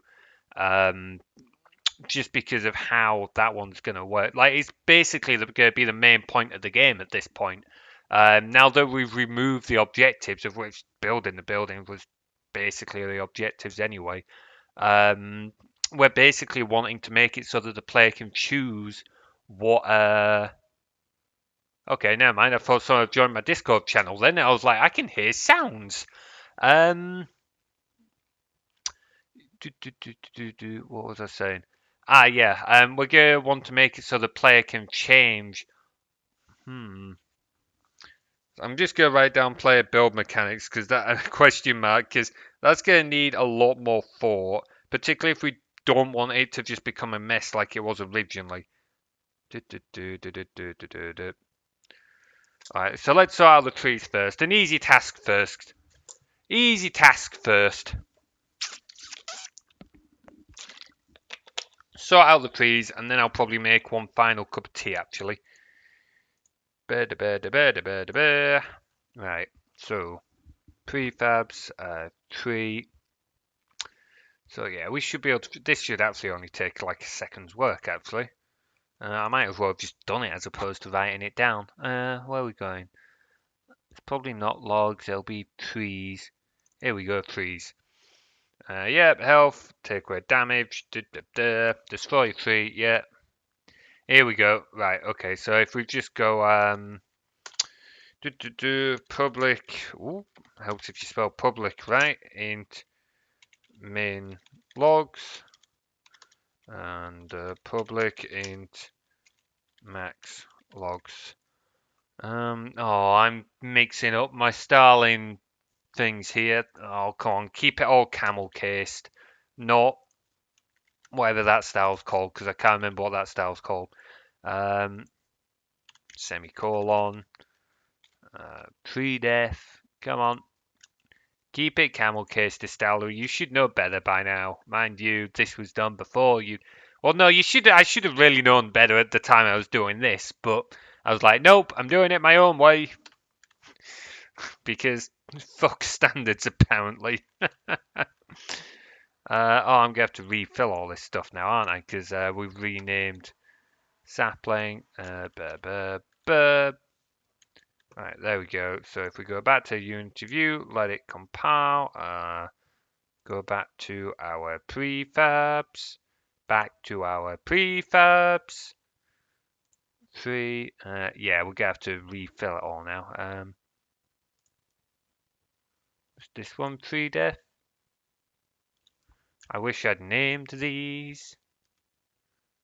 Yeah, because that's stone brick, so yeah, that's gonna be pre-def. Why did I not name it? Oh, bollocks, that's not what I wanted to do. Right, there we go. So we're going to rename that to 3 death. Right, 3 death. Log. Where's our log? I am blind. There's our log. Sapling. There's our sapling. Health was 100. Min logs was 4 and max logs was 6. Oh, hang on. Did we actually? No, we didn't because I'm an idiot. Never mind. Min logs, max logs. There we go. So we'll quickly run that and check that's still working. Come on. Okay, Unity, you do you. Now you've messed up my UI. Oh, again, the famous Unity bugs. Oh, I remember for a long time Unity used to really bug out if you had 2 monitors, and that used to drive me absolutely bonkers. Right. So make sure this is still working. Yeah, looks like it. It's kind of annoying that the trees aren't being reinstantiated back in environment, but that's something I can deal with later on. In fact, no, we'll deal with that. No, I'll make a cup of tea, then we'll come back and deal with that. I've got to remember how to deal with that. I'm pretty sure it's just a case of setting the game object. Like game object dot set parent or something like that. I'm pretty sure it's one line of code. Anyway, we will be back in a moment where I've made a cuppa.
I am back. Sorry about that. I received a phone call from my mother. She was giving me an update on various news. So that was fun. I like these tunes. Oh yeah, sure. So my the music I have on the start, end, and AFK scenes of my streams is Harris Heller.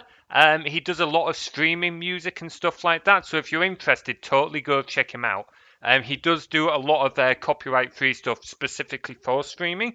Another thing I realised while I was AFK was I brought up a gaming music playlist on my Spotify for the stream, and I didn't play it, so get that going again. Yes, it was good news. I can't say what it was, but it was good news. Link, sure, I will. Let's see if I can find it. Harris. Hello, Spotify. Give me a moment.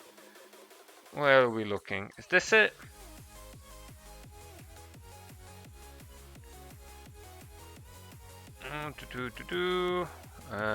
Is this it? Ah, here we go. StreamBeats by Harris Heller. Okay, looks like he's done some more since I got the collection for it. But here you go. There's a link to his StreamBeats, and that's what some of that is. So if you all take a look, like it's all open use on Spotify, which is all open use for Twitch, other streaming stuff, and even YouTube videos and stuff like that. It's really useful. The only thing you've got to do is basically make sure you've got like credit to them, which like you can see I've got it on like my AFK screens and stuff like that. But it's so good being able to have that kind of stuff. So, oh man. Anyway, so what were we doing? Oh, it's again this error again. I wonder what is causing that error. We'll figure it out later on. Anyway, why is my Spotify stop? Oh, because I had Spotify open in the browser as well as in the. Oh well. Oh well. Right. Bad Streamlabs and coding. So what will we go fix? So we fixed the public variables for trees. Ah, set. No, not Spotify. We wanted to set parent, didn't we? I'm sure I had this in here already, but I guess not. They really are, and some of them, like, who are others? Nefx. I haven't listened to Nefx in a while, but they do a lot of stuff. Aviators, I love that artist. I didn't realise this until I saw a tweet of his where he's like, yeah, use my music in your streams, your videos, stuff like that. Go on ahead. And I was like, oh my god, thank you so much. I don't think I've ever actually used any of his stuff in my streams, but I love his music. Also, this is bloody upbeat. I don't remember this being this upbeat. Mind you, I've only used this playlist like twice beforehand, so. Hey, Will, how you doing, man? Good to see you. Yeah, we're alright, thanks. We're just kind of chilling, doing a little bit of a coding stream. It's been a short while since we've done one. We've not actually done much development or anything, but still, it's been kind of nice. So we've just kind of taken one of the Game Jam games I did solo last year, and we're just going over that and just looking at you. Does that keep pausing? Why does it keep pausing? Come on, Spot. Why are you playing that stupid thing? Yeah, so far we've mostly deleted shit. That is mainly what we've done. But now we are actually starting to tweak stuff. So, how do you... I'm pretty sure I remember how, but we'll just go check. Set game object parent. I'm pretty sure it was game object.set parent. Yeah, transform.set. Oh well, yeah, it would be transform, wouldn't it? Same as the parent property, etc. Also likes to transform. Yeah, keep its local. Right. Okay. So yeah, transform. Yeah, figuring out how I did it because one, it has been pretty much a year, and two, I had been away for like 40, 50 hours when I made some of this, and I was not as good a developer as I am now because after 8 months in the industry, I'm way better than what I was at this point, and two, I've just made a fucking mess of some of these scripts. Oh man, yeah, so it really is just a mess. So, alright, okay, so I don't think this is gonna work, but if we try public game object, what? Oh, environment we called it, didn't we? So if we do that, but I don't think this is going to work because Unity doesn't normally let us drag. So, come on. Come on, compile. I really need to upgrade my CPU. I was going to do it at the start of this month, but I'm holding off till next month just because of how much I spent in the last month and a bit. I've just want to give myself a bit more time to get my money back up. Right, so tree, go environment, is this? Yeah, no, it's not liking that. So we're going to have to do GameObject.find, which is not very efficient. So we're going to put it up near the top to do it. So GameObject.find basically searches through the hierarchy. So the hierarchy is all the game objects in the scene, and GameObject.find searches through all of these for a specific object, but it searches going from the top downwards. So it's not the best thing to do, like in the middle of a game, because that can really slow things down. But well, we'll just have to deal with it. It shouldn't be too bad. Right, so if it's up near the top, so we'll just have to scrap that. So we're going to want to do... Oh, actually no, we're not going to want to do it here actually, because this is when we're destroying the tree. We can't get it for the sapling. So we're going to want it in the sapling script. But we're also going to want a... Okay. Public start. Well, that's not right. Is it start? No, it's not start. Oh, I've not used Unity in too long, but I can't even remember what the friggin' start thing was. Right, we'll just make an empty script and we'll open this up. What? Yeah, just reload. Yeah, it is start. Void start. What? Close that, and that for now.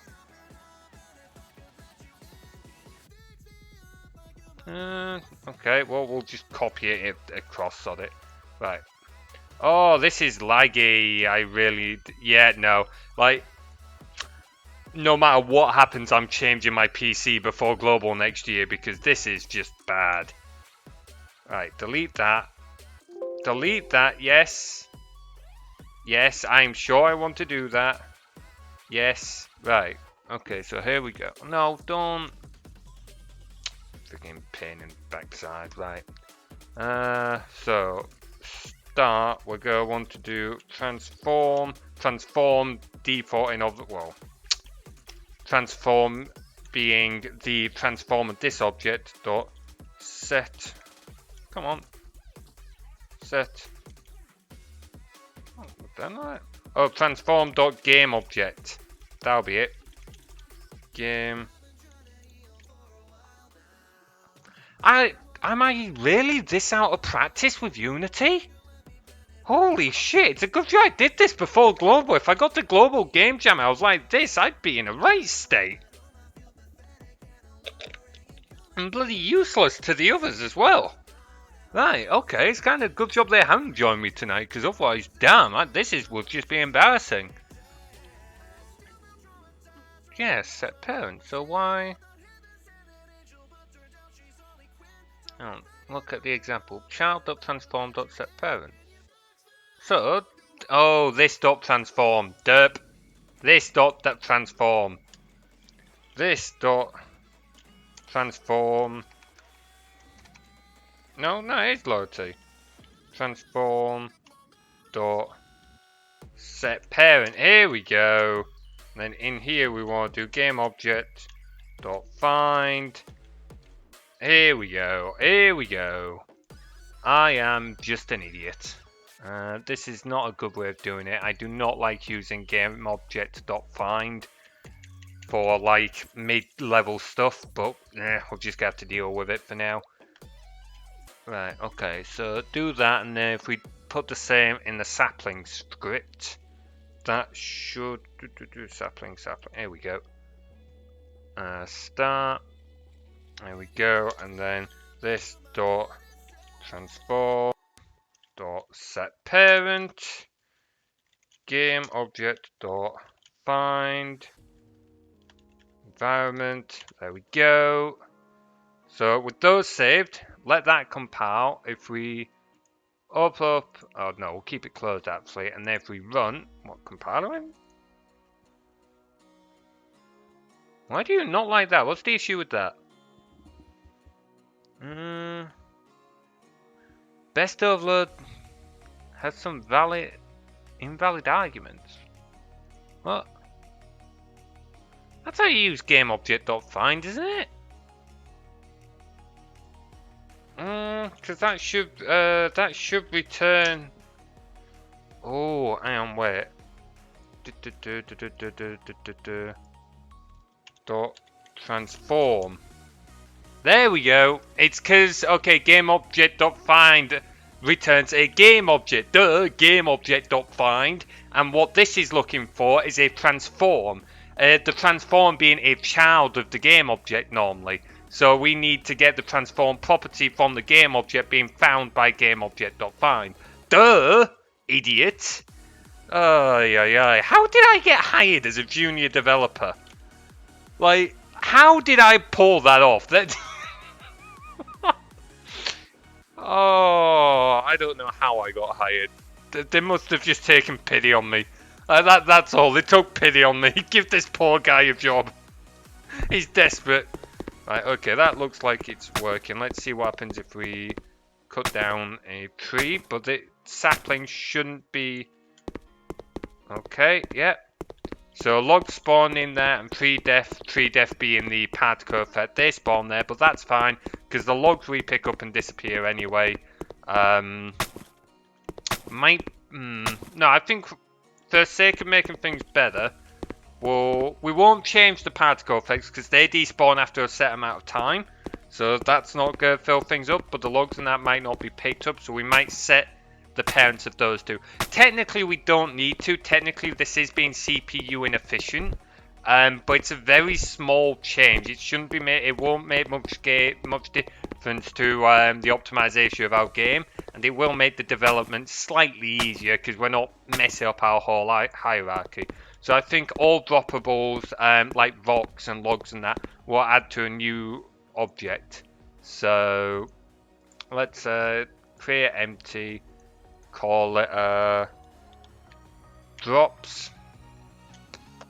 Not on the terrain, no. And we'll set it up here. So again, it's found quite quickly by GameObject.find. In fact, we'll even put it above environment because GameObject.find is going to search through all of these. So it searches through the children of children as well.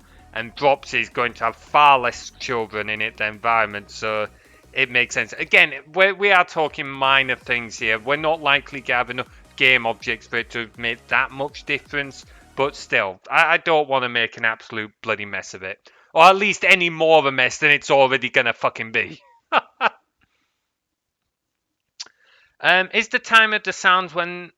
it's probably not the stream. It probably is the timing of the sounds, to be fair. Let's take a look. And let's try and do it in the light where we can see. It didn't look too bad there, actually, but it would really help if we could actually see.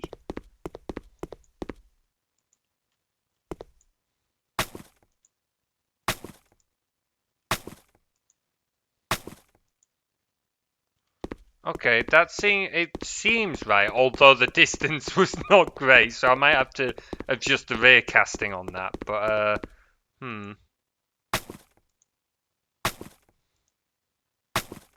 Okay, it might be a stream thing then, but I'm not sure why it would be. Also, has the music stopped again?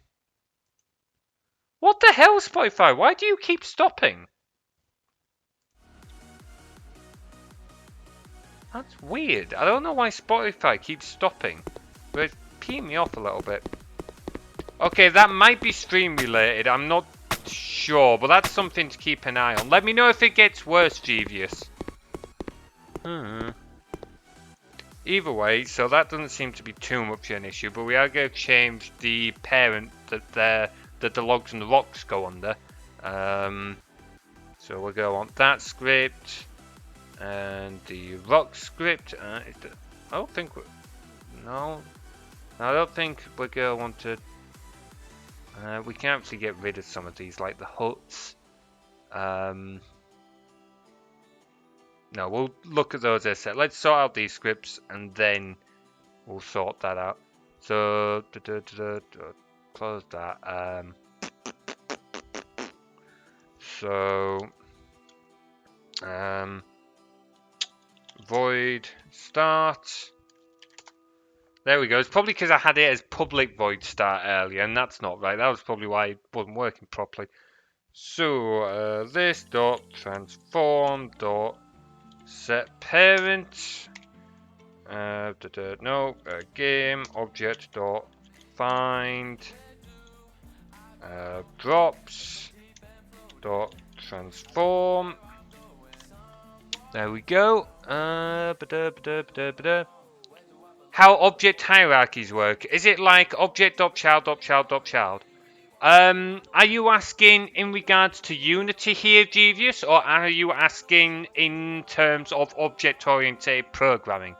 Like, just because the way Unity works is slightly different, because it's, well, with it being a game engine, it's got its own way of working, and it works slightly differently to your general object-oriented programming. So in terms of object hierarchies in true... Okay, you know about it in general. Okay, so the way Unity works, in terms of objects, they still work the same way. So you've still got your like main object, and then you've got your properties, which can also be objects, and then those objects can also have their own properties and stuff like that. So the way Unity works in that regard is that you have your game object being whatever you might have in your scene. So if we say we go to a certain place, the music stopped again. We might just have to have a stream without music, you know, because I don't know why that keeps stopping. We'll try it once more, but if it keeps stopping, we might have to go without music. Anyway, so you've got your game object. So say this tree. The tree here, that is your parent object. This parent object then has a lot of different properties. A lot of these properties are also objects in their own regard with different properties. So you've got your model property, which is the object that you see on your camera, which can be made up of other models and stuff like that. It is minimized, but that shouldn't make any difference. Normally I have Spotify minimized and it works fine. Maybe if let's try that and see if that makes a difference. But yeah, so that would be your model object. But then from your coding point, you also... Oh, hang on, wait, no, I'm explaining this wrong. So this is your transform, which has the model and that in it. I can't believe this, but I've actually forgotten how it works. Unity, game or object explanation. Like, I remember how it works, but not well enough to explain it. Man, I didn't realise I was this out of practice. Bloody hell.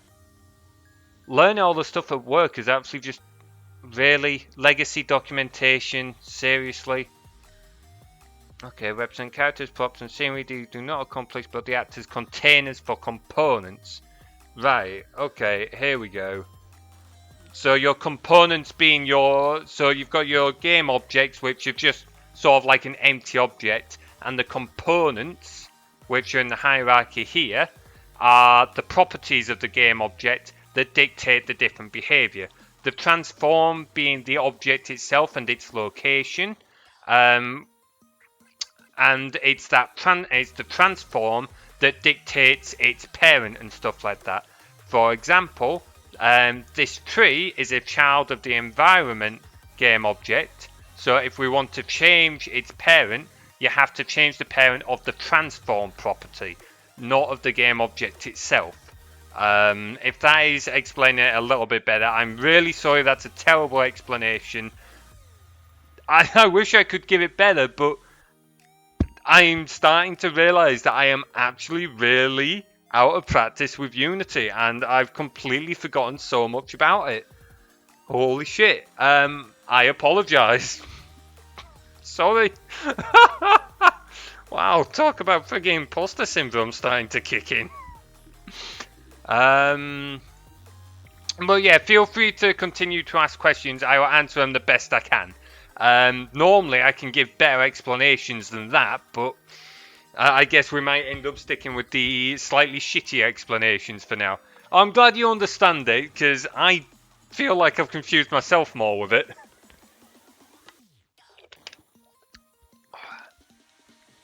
Right, okay. Oh. But yeah, feel free to keep asking questions. I'll explain them the best I can. Man, I wish Unity would do a better job of keeping their documentation up to date. Like, come on! Anyway, right, what were we doing? So, yes, setting it of that. So it was drops, wasn't it? Yeah, drops. So that's done it for rocks, now for logs. Void start. So I mean these functions we're calling here are Unity specific ones. Normally when we write a function in these scripts, they're just for us to use. But some functions already exist within Unity, and these start functions are functions that are called either when the scene is first started up, or when the game object is first instantiated, depending on if the game object is or exists when the scene starts or not. So basically, the first frame. Actually, I should explain this from the start. So the way Unity works is every frame that it makes, it'll go through each script and run it, running whatever functions it needs to run that frame. This start function is called on the first frame this game object exists on. So if your game object exists when you first load up the level, it'll run this start function.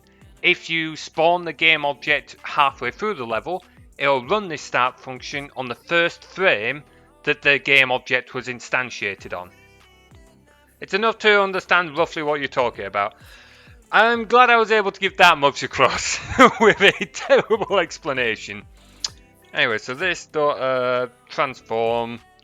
It is such a good job I never became a teacher, isn't it? No, dot set parent. And we want a game object dot find drops dot transform. So yeah, I might end up confusing people more, but the way this function is working is this is referring to this component being the script. So what we're saying is get the transform that this script is a part of, so this dot transform, and we're then calling the set parent function. So the set parent function is a function that's stored in the transform property of the game object. And what this function is doing is it's changing the parent of the transform object. Currently, when it is spawned, it's just in the hierarchy. So its parent is the hierarchy itself. But what we're doing is we're telling it to find a game object called drops, which we're doing here, gameObject.find, giving it the name of the game object we're looking for, and then so go looking through the hierarchy, looking for that game object, it finds it, and then dot transform, we're telling it to get the transform of the game object it's found, and then we're telling it to use that transform to set the parent of our first object to the new transform that it's just found, if that's a slightly better explanation, sorry. Right, there we go, so that's there. Right. Oh, come on, Unity, stop being a bitch. Right. I did not realise this PC. This is an older version of Unity as well. Right. So now, logs and that we should see an error in drops when it's instantiating the logs. Yeah, there we go. We're still seeing the pre-death particle system, but that's because we're not setting the parent for that one don't see the point because that's a title. It's already deleted itself. So the tree death is a particle system that spawned. We spawn it with the tree script. When we destroy the tree, it's what's causing these particles. But it's on a timer to delete itself after a certain amount of time has passed because it's only played the once. We don't play it on loop. So there we go. That just helps keep our hierarchy slightly tight. The music stopped again. What is up? Like, why? No, that's not what I want to do. Spotify. No, that is definitely not what I wanted to do. That is not what I wanted to do. Can Spotify, like, what is your issue? Okay? What is your damn issue?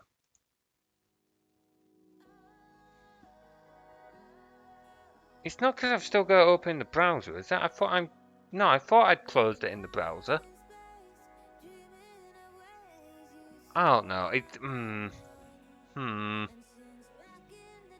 Right, okay, click off that. So, we got that. Ooh, I'm not sure what happened there. Right. So we got that fixed. What else were we going to do? Tools dropping and picking up. Oh no, we're going to delete a load more stuff, weren't we? Like, what's crate count? Hang on, let's. So blacksmith.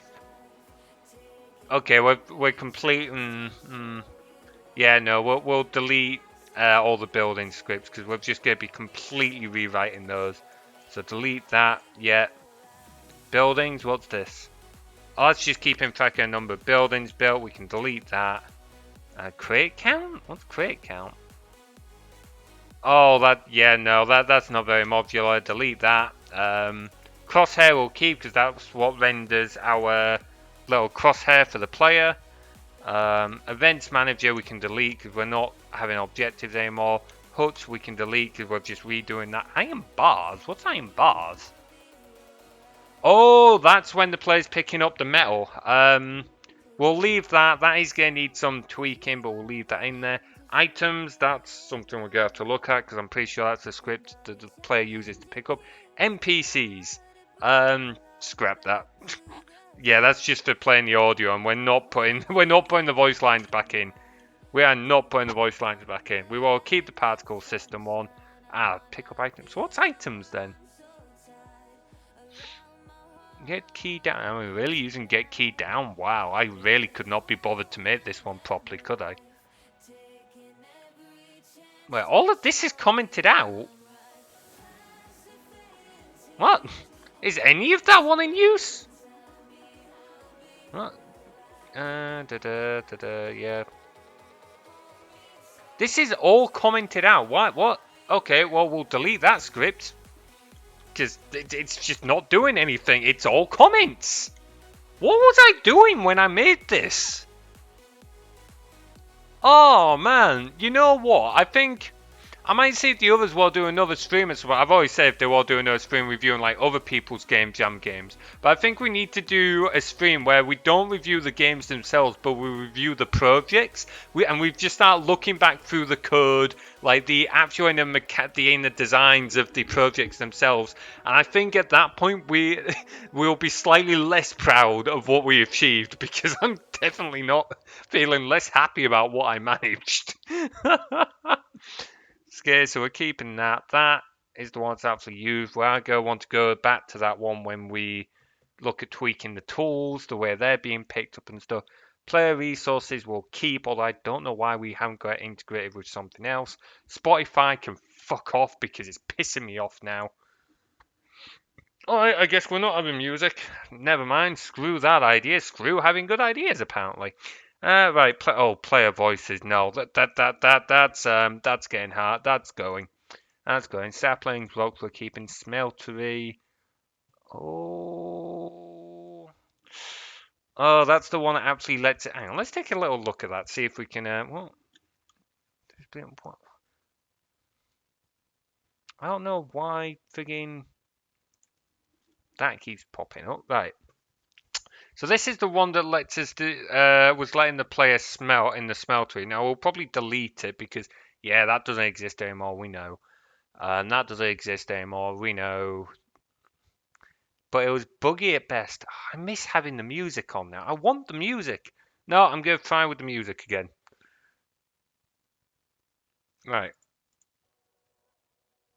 And we'll, instead of like minimize it, we'll try and leave it up, but I'm just going to cover up my view of the stream with it.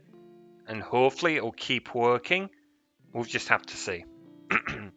Right, anyway, so yeah, no, we'll just delete that and we'll rewrite it later on. We're gonna need to be redoing all of that anyway, so what's the tool type? What's this one doing? Okay, layer mask? Why are we layer masking? Camera.main.screen point to ray. Oh, is oh, that's right. Okay, so this is what we're using for when we're using tools like the axe and the pickaxe for whatever reason. So the way that one's work. Oh, so that's for playing the sound, play sound.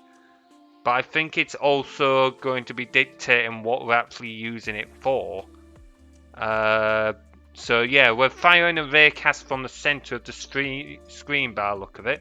So we're making a raycast. We're making a ray. We're then firing it from the center of the camera, so the center of the game screen. So like here, we're firing it forward from whatever we're looking at. We're then checking that ray. So physics.raycast, we're outing, we're seeing if it's hit anything. If it has, it's going to return that game object as hit. That's the distance, so we're checking it for about, I think that's about 3 unity meters, but unity meters are weird compared to everything else. And layer mask is basically, we can use layer masking to tell it if we want it to ignore certain objects. And then we're checking if the game object we've hit, so hit.transform.tag. So in Unity, you can give the transform properties of game objects a tag property, which you can just use to like refer to it for other things like here.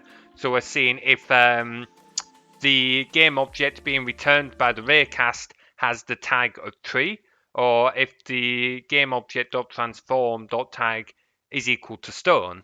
And then we're checking transform music stopped again. Why? I don't normally have this issue.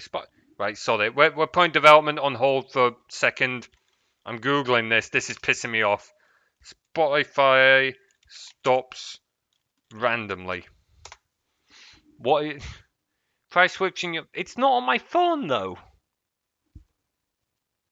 Spotify PC. This is pissing me off. Here's what to do. Go to Spotify.com. On the account, scroll down, click the sign out everywhere. Really? Is it because I signed in on the No one has access to my account. So oh no, go away. Yeah, no one's got access to my account. So it can't be unless someone's just happened to choose this time to hack my account, which is really unlikely. I will just deal with it later on, I guess. I will just deal with it later on. Fuck's sake. Damn it. Yeah. Either way, so back to this. So trees, water texture. We're going to keep that because that's one of the few nicer graphic things that I did. Workbench. Oh, yeah, no. This is probably the worst script of all of them. Check if the player's in, has entered the collider, if the player's left the collider. On trigger stay. So basically every frame that the player's within the trigger collider, so a certain area within the work thing, we're seeing if the player's pressing the E button. Definitely not the most efficient way of doing that. I should probably change it. Oh, this is 2018 actually, isn't it? It's not got Unity's input controllers. Bugger. Okay, well I guess we'll stick with that then because I can't be asked to use Unity's old shit. Yeah, no, we're we're getting rid of that script. Oh, we're gonna have to rewrite most of it. Why does this keep popping up? I don't understand. What am I missing? Right, ignore all. Because you're peeing me off now. Right. Right. Ooh. Okay. Friggin' scene camera stuck in the text. Right. Actually, you know what? I'm gonna try one other thing. We'll try playing Spotify through the web browser. I wonder if it's because I logged into Spotify in the web browser, and that's what buggered it up. Guess we'll find out. All right. Come on, play. There we go. Right. Okay, so what were we gonna do? Yeah, so we need this script. Nope, not that one. Well, we can close these other ones now because we're not using them. So it's not tool type. Which one was it? Oh, pick up item. Here we go. So at the moment, when we're picking up items while a little fiddly isn't too bad. Like, oh, he says, and it's not working. Beautiful. It's beautiful. I broke it already. No problem, Jeevious. I hope you enjoyed the stream and see you later, man. Take care of yourself. I will try and have fucking try not to pull my hair out. No promises on that. Why is that not working all of a sudden? What is it? What happens if we... So why is that now not working? Okay, don't tell me that pointed out one I have was actually being used. No, tool type. Yeah, tool type 1. Tool type should be 0. Yeah, okay. Enjoyed it quite a bit. And bye. Alright, take care, man. See you later. Why is that not working then? Okay, tool type. S-Byte, yeah, we're using S-Bytes because why not? Ray. Source.play, yeah. So that's fine. Pick up item. Why is this suddenly not working?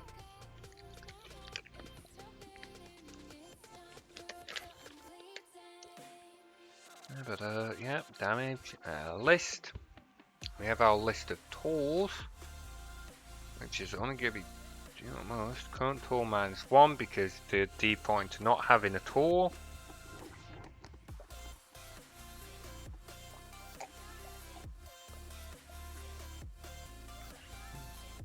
Not sure why this is not working. I'm not sure what I've changed about the tool pickups, but something's obviously changed in the last few. Well, I say last few minutes.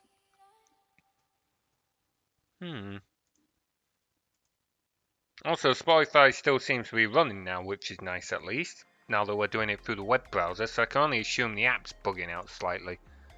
Oh, okay. So, this is definitely not the best code that I'm looking back at, but hey ho. It was quick and dirty and it worked at the time.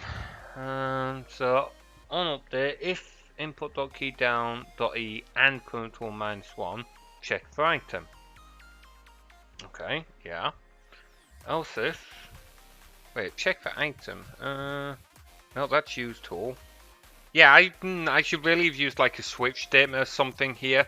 And then just used binary flagging. That would have been a much better way of doing this, but... There we go.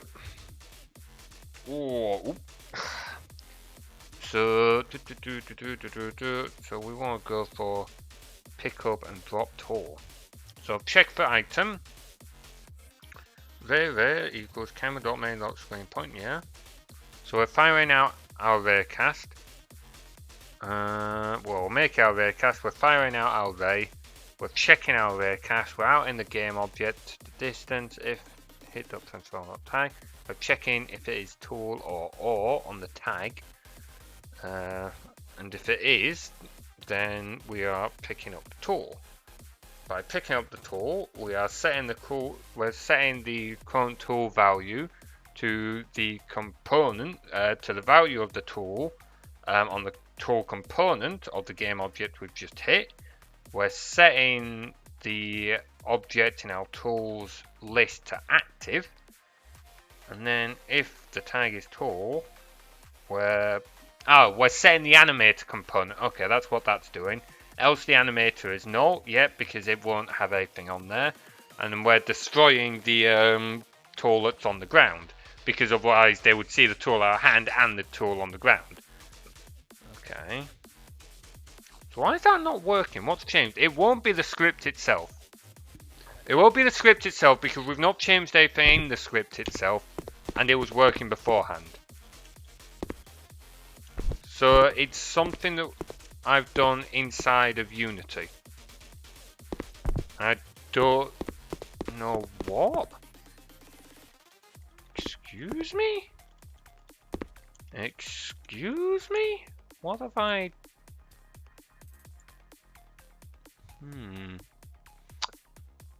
Oh. Is it because of this? No, I don't think it'll be because of that, because that was still working when we tested that. So it won't be that. Prefabs, let's take a look at the axe. I don't think... Yeah, tool 0, audio source, none. Oh, don't know why it's none. Well, that'll be why we're having an issue with that particle effect. But that's something we can fix later on.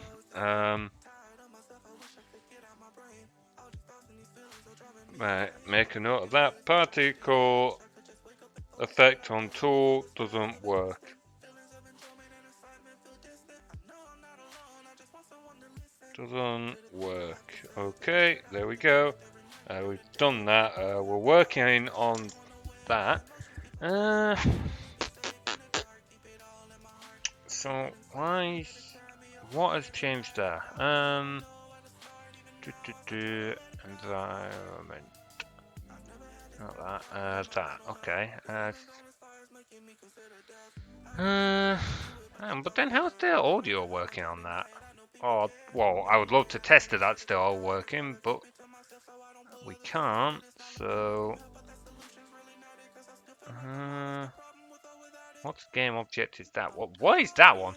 Oh, that that's just one I put there to stop the pickaxe rolling off. Oh, I should probably remove that because that's gonna be getting in the player's way. Oh well, we can fix that later on. Why are we not able to pick up the Why are we now not able to pick up these tools? What has changed for the player to not be able to pick these up? Oh wait, script missing mono script. Wait, did I delete a script that it was using? Was he using the commented out script? No. Surely not. Surely not, because that was all commented out. Hang on, if it was, that would be minorly embarrassing. Right, let's just try dragging a pickup item on there and see what happens. Script class cannot be found. Make sure that there's...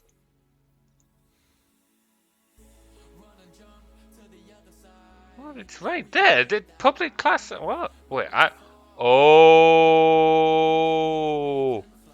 So, yeah, I shouldn't have deleted that other one. Do I still have the recycle bin? Thank hell for the recycle bin. I mean, I do have a backup of this project, so I could just check in there. Items. Restore. Close that. Oh, bloody hell. Why do you keep coming up? Right. Okay, so... Is it going to work now? If it does, that's going to be mildly embarrassing, because that means I made a... yeah, it works perfectly now. What? Hang on. Item. Let's take a look at this. So, why does it need this class? What? Oh. Why? I don't even understand what I've done here. So, is it inheriting from this class somehow? Is it inheriting from it? Hang on. Item script, what? Why is the item script relying on the... Wait, yeah, item script, what? That's from... What? But... That's all coming to... What? How? What have I done here? But that's... Items. That's item. But... I am so baffled as to what I did. So, so, hang on. It's using this script, but it requires this class. What? I don't understand what I did. How did I fuck this up this badly? I don't entirely...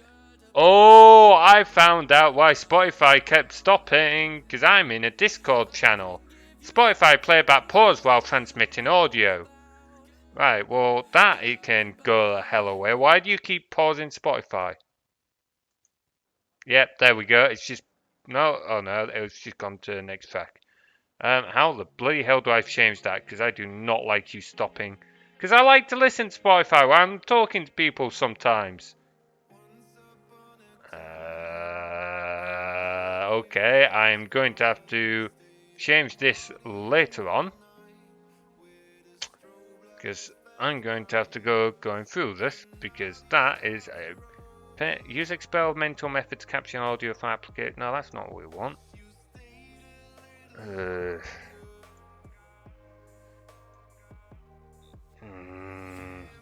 That's why your mic has been transmitted for 30 seconds. Spotify playback paused. Why? Why is this a thing? Why is this a thing?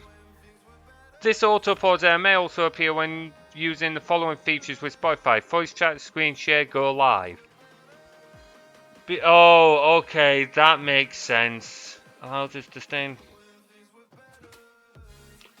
But that's not... To avoid this, try using push to talk or adjusting your voice activity.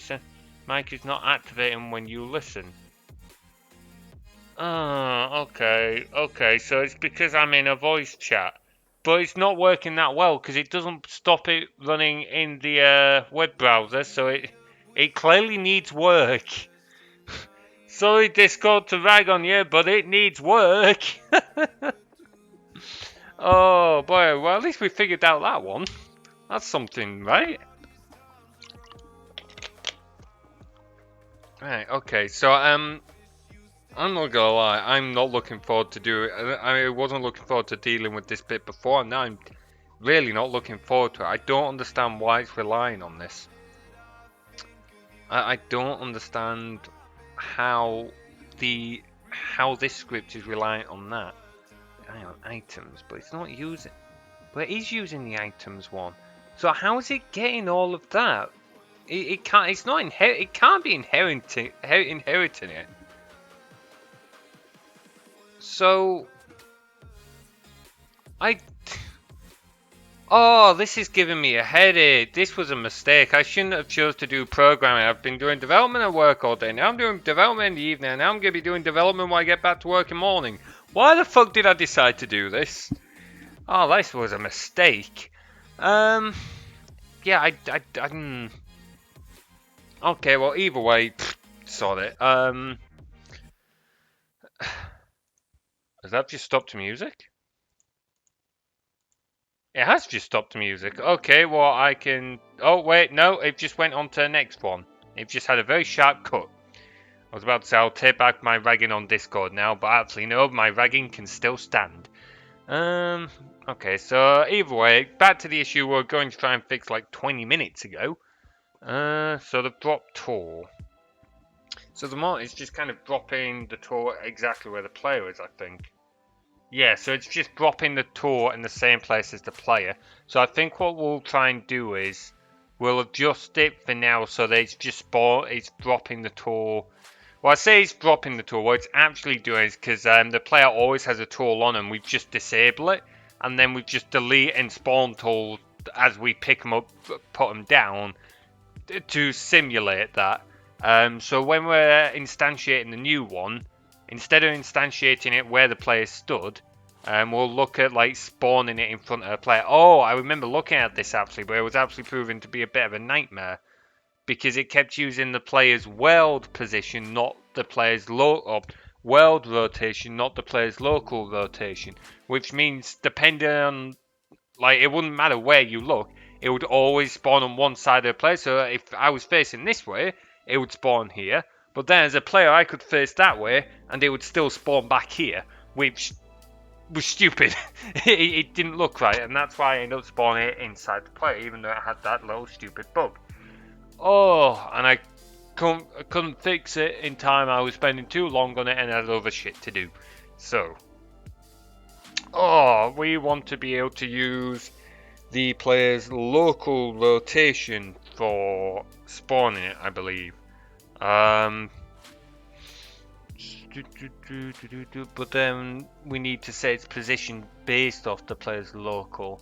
So I can't remember how we do that. To Google. The power of Google. Unity C# player drop tool or drop item. Oh, please, no, I don't want to do it from an inventory. Don't make me do it from an inventory. That's not what we're looking for. Oh, bleeding hell. All these colours. If people, Unity, have you not heard of a dark theme? Oh my god, my eyes. Flux. That's with Flux on. Oh, my poor eyes. Friggin' hell. Oh, man, you can see how much it lights my face up. Oh, this is too bright. I have one enemy for now, but I want to make him drop a sword or an item when it dies. Okay. Let's scroll down, let's see what people are saying. Instant, yeah, drop.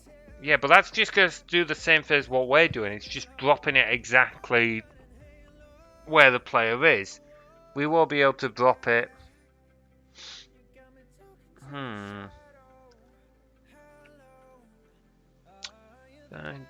Yeah, no.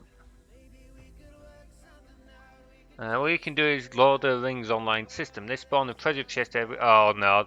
Okay, that does actually help this dude's issue, but it doesn't help our issue. Oh, there we go. Eyes aren't being roasted again. Bloody hell. Whew. Right, okay. And our eyes are being roasted again. Fucking Unity, can we...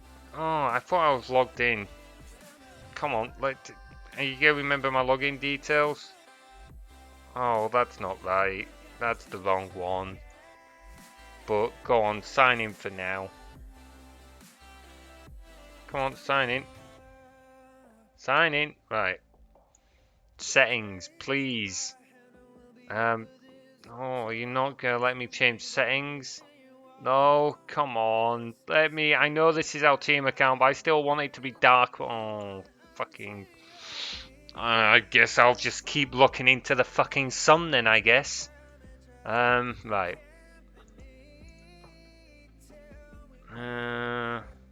Position dot new vector. So yeah, we want to add a new vector, but how are we gonna know what new vector to add to it? Because we need that vector to be based off the player's rotation somehow. But anyways, when you instantiate your dropped items, add some value to increase the Y position of them. That should bring them above ground. Oh, bloody! Damn it, Tim! Oh, you enjoy playing that sound effect way too much. Hello, darkness, my old friend. Some other lyric again. Right, okay, so we know we want to add a new vector to them, so I had kind of forgotten that, but it's figuring out what the vector is, so we need the vector to be based off the player's rotation somehow, and I can't remember how we do that. With you in the Discord, I could have... Oh, don't be an asshole. I'm in the Discord because it means if anyone wants to join me, they can join me, because this is a stream where that's quite possible. But no, you are not putting the air horn bot. Don't. Actually don't. Asshole. Right. Right. So no, 'cause we could get to spawn just above the player actually. That's a little cheaty bit of work. Yeah, actually. Sod it. I think we might just do that for now. It's a little bit cheeky, but it'll work. Let's see. So this is going to want to be new vector 3. So for those of you who aren't familiar with vector 3, a vector 3 is basically coordinates. So it's got 3 parameters in there: your x coordinate, your y coordinate, and your z coordinate. And what we're doing here is creating a new position, or a new vector 3, and we're going to use the x and z coordinates of the player, and then for the y coordinate we're going to use the player's y coordinate and then add a little bit on top of that so that our new item we're spawning is spawning just above the player. So we're going to want to do transform.x, transform.y, we'll come back to that one in a sec. Is it? Oh, it's dot position dot y in that. And then transform dot position dot z. Yeah, there we go. Transform dot position dot, because because these are technically objects and each coordinate is a property. So the x is a property, the y is a property, the z is property. Derp. Okay, so if we just add say 0.5 f on top of that. Okay. So now if we do it, it will hopefully not be quite as Alright, no, we're still jumping up. It's not as bad, but it's still jumping up. Let's set it. Ooh, flicking through there a little bit, weren't we? Let's try 1.5. Come on, bring it back up. There we go. Right. Come on, come on, come on. I really need a faster PC. No, it's still.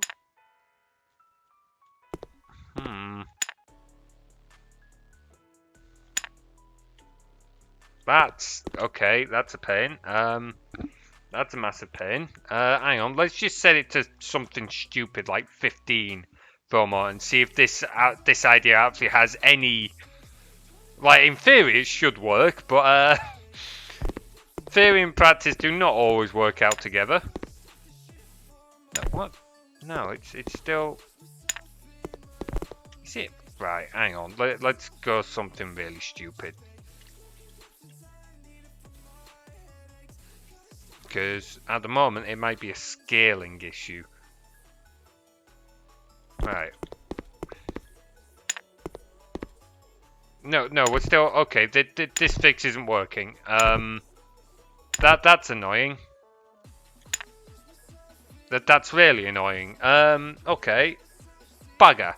That's a pain. I'm not sure why that's not working, to be honest.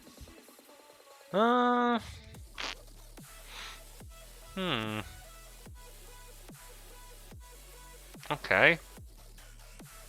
That's a pain. What other things could we do? What other things could we do? Man, I didn't realise how bad I got at solving these kind of problems. I used to be half decent at this.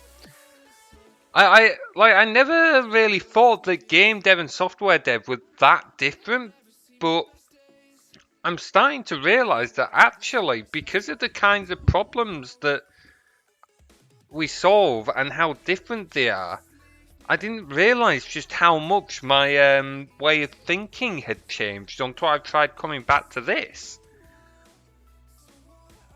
I think it's going to be very interesting when me and the others do Global Game Jam this year. Huh. And very worrying, because if I can't pull my weight on the mechanics, the others have to chip in to basically carry my weight on it, which means they'll get less of their own stuff done. Which is a shame because I don't want to do that because they get an awful lot done as it is. I mean, it's like last time we all managed to even make frigging cutscenes and stuff like that, so... Either way, it's just a case of practice and getting back into it. So, if spawning above... it's not really spawning above that, I don't know why. I don't know why.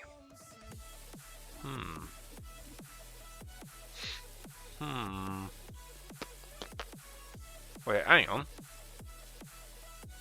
Temp equals... And then we're changing it to plus... What? So what's this doing? Hang on, if we just comment that out. And then, get rid of that. Where do we define temp anyway? We're not defining temp anywhere. Oh wait, no we do. We define it up here. I'm being stupid. So hang on, wait. This is for the axe, so we'll have to specifically try this with the axe, not the pickaxe, but... Oh, everything stopped for a moment. I was like, is my PC about to crash? But thankfully no.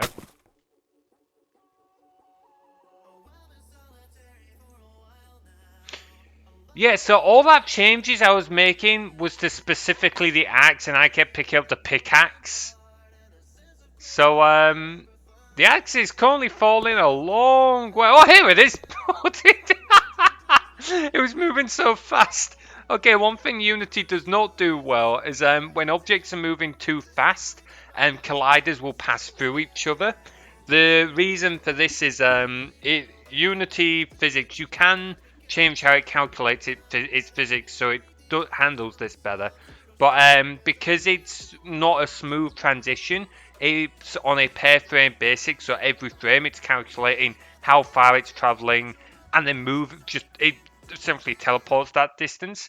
If the two objects are already most of the way through each other, they'll just carry on passing it by the time they meet because of the frame, because of how far they've traveled between frames. Then they'll just carry on passing through each other because that's the easiest way for a physics engine to handle it. Has Discord finally realised that we're playing music through the web browser? Yes, it has. Right, sod it. Right, leave that. And now we've just got to play right there. There. Did not know Discord did that, to be fair.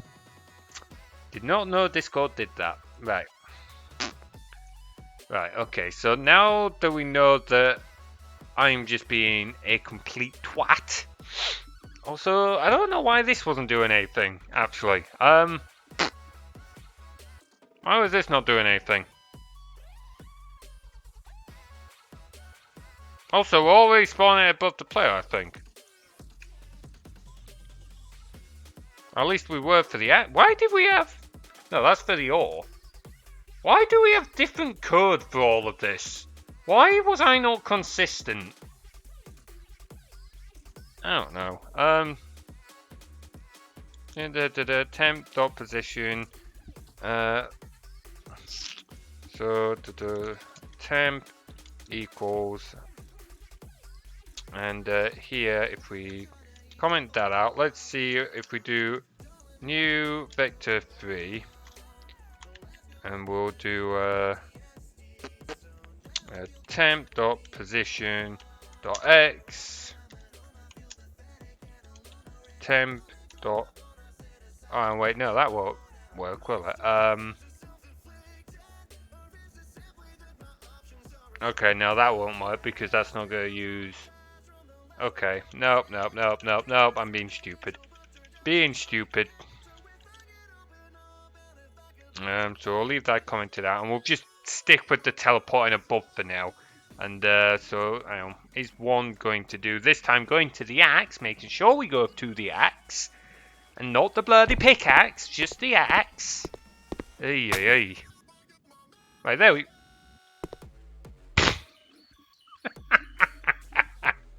Okay, let's fix that. Let's fix that. Oops. That's a minor oopsie. This just sits on top of the plate. No. Hang on. If we've just put that back to that. So what we're doing here is we're instantiating the game object and then we're making a reference to it here, saving a reference to a game object in temp. Then we're trying to change the position of it and we're trying to move it forwards in front of the player. I'm not sure how well this line of code is actually working, but we'll give it a go, see if it makes much difference. Right, let's give that a shot. Okay, no, we've just about to jump on top of it. What? So that is, hang on. Is forward putting it below us? Hang on. Vector 3 dot. What other functions do we have here? Forward, down. Do we have up? Because if forward is moving down, then in theory up.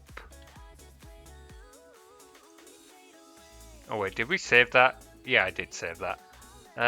Right, let's run that.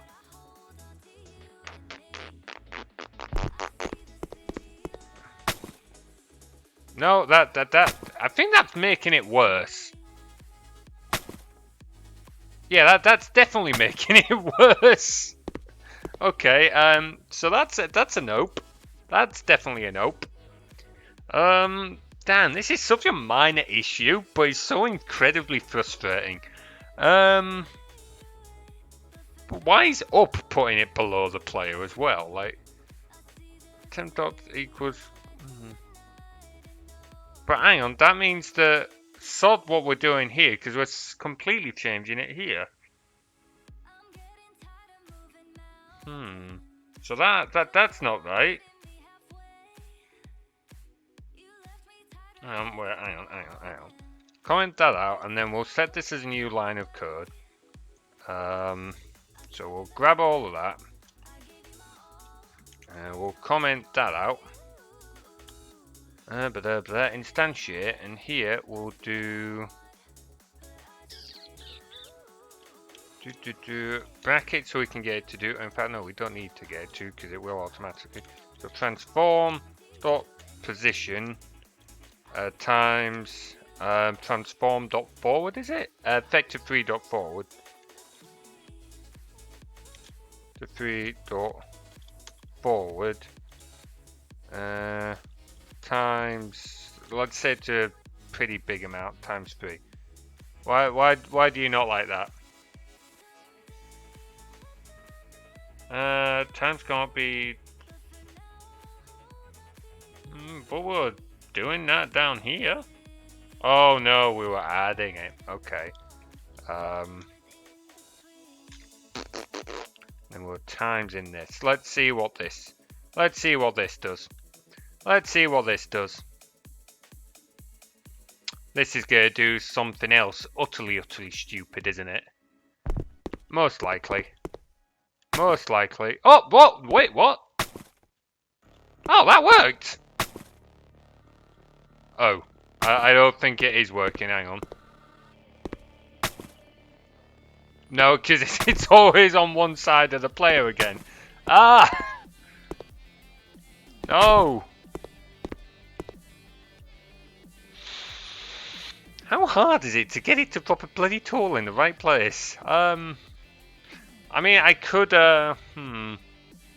just rewrite this and get it to fire a raycast in the direction the player's looking, of like a really short distance, and at the end of the raycast, just spawn it there,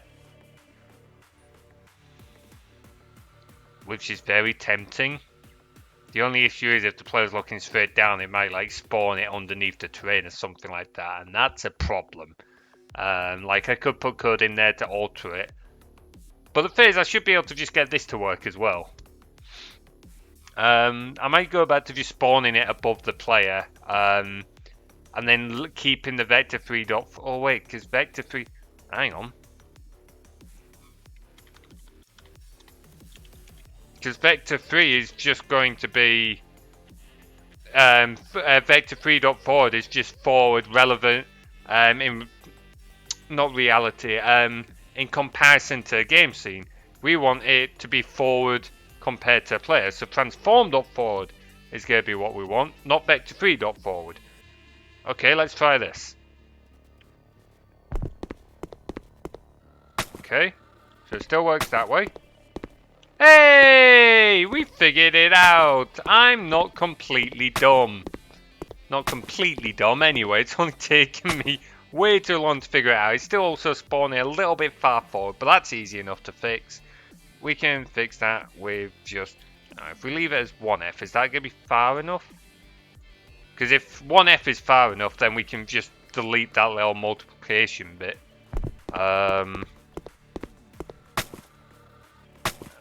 No, that's a little too close to a player, I think. I think we should also spawn it slightly higher so they can see it when it spawns.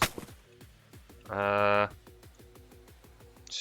if we set that to 1.5 to see what that's like. And if we also change this to new vector 3, and we go transform dot learn to spell dot position dot x transform dot position dot y plus we'll say 0.5f for now, but that's we'll say 0.25f because it's not going to need to be loads, just a little bit up, just a touch, and then transform dot position dot z. So we're adding those together. So we're going to want to do that. Did we save that? Yes, we did. So now we go want to rerun that with the new version of the script compiled. Yeah, that's a lot better. Okay, now I think it needs to be a bit high because when we're looking looking fairly flat, it's still a little low. If we're up here, we don't see it at all. Like, that's not perfect, but if we raise the height a little bit more, I think we'll just about have that. So if we set it to 5F, and then we run it, and then I think that'll be good, and then we just need to apply the same changes to the pickaxe. We won't make any changes to the ore for now, because because we can't really test it very easily. Oh, we could actually, but just can't be asked. Right. Okay, that's better.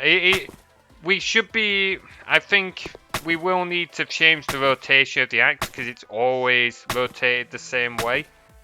But for now, that'll do. For now, that'll do. I'm not very good at capturing these small, minute details. Right, okay, so that means we can now just completely get rid of that. I was going to get rid of transform temp, but we're still using it for the ore, which we're not changing. So, just here. So, we will get rid of... Oh, what's that? What was it called? Pickaxe, yep, that's fine. So, instantiate... pickaxe. We want new vector 3, and we will use transform dot position dot x transform dot position dot y plus 0.5f, and then transform dot position dot z plus transform dot forward. I still can't spell. Transform dot forward times 1.5 f and quaternion dot identity. Again, we'll have to make some changes. Oh, hang on, why have we got that extra bracket here? What? Where's that extra bracket coming from? Ah, that's why. That's why. There. There we go. I'm being dumb. There we go. So now that should work for the pickaxe as well. Like I said, we'll still need to change the rotation of the objects, but we can come back and deal with that another time. Mainly because we've been streaming for nearly 3 hours. I would like to do something other than programming today before I go to bed. Right, okay. But I think the last change we'll make will be another quick one. We're going to make a tools game object. Any tools laying around on the map will be under that. Again, these, realistically, I shouldn't be doing it to the game because it is technically adding more CPU cycles, but it's very few, and it means I don't have to look at a messy hierarchy. I hate looking at messy hierarchies. Definitely a failing for me as a developer, that, but there we go. Right, so create that. So we're going to say tool. Oh, it helps if you spell it right, you stupid. Right, there we go. There we go. Tools up at the top. So now we'll start by going in the environment, and we'll axe in tools. Is that still in the same place? Yes, it is. Good. And now for the pickaxe. Same for you. In tools. There we go. Right, and now whenever we instantiate these as well. Oh, now we need to. Okay, now we need to use temp again. Good job we didn't get rid of it. And temp equals because we need that reference to it. And then temp dot set parent game object dot find. This time we want tools. Hang on. Dot transform. There we go. No, we can't set the parent before we instantiate the object. You stupid sodwolf. Right. Set parent game object dot find. Tools.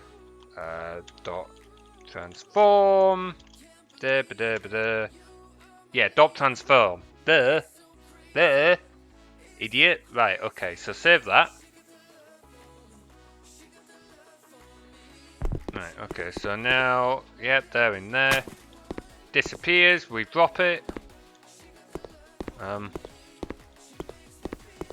Where's that gone?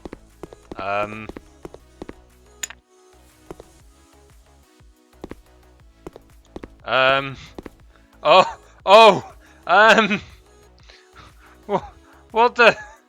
Okay, has that set itself to? What?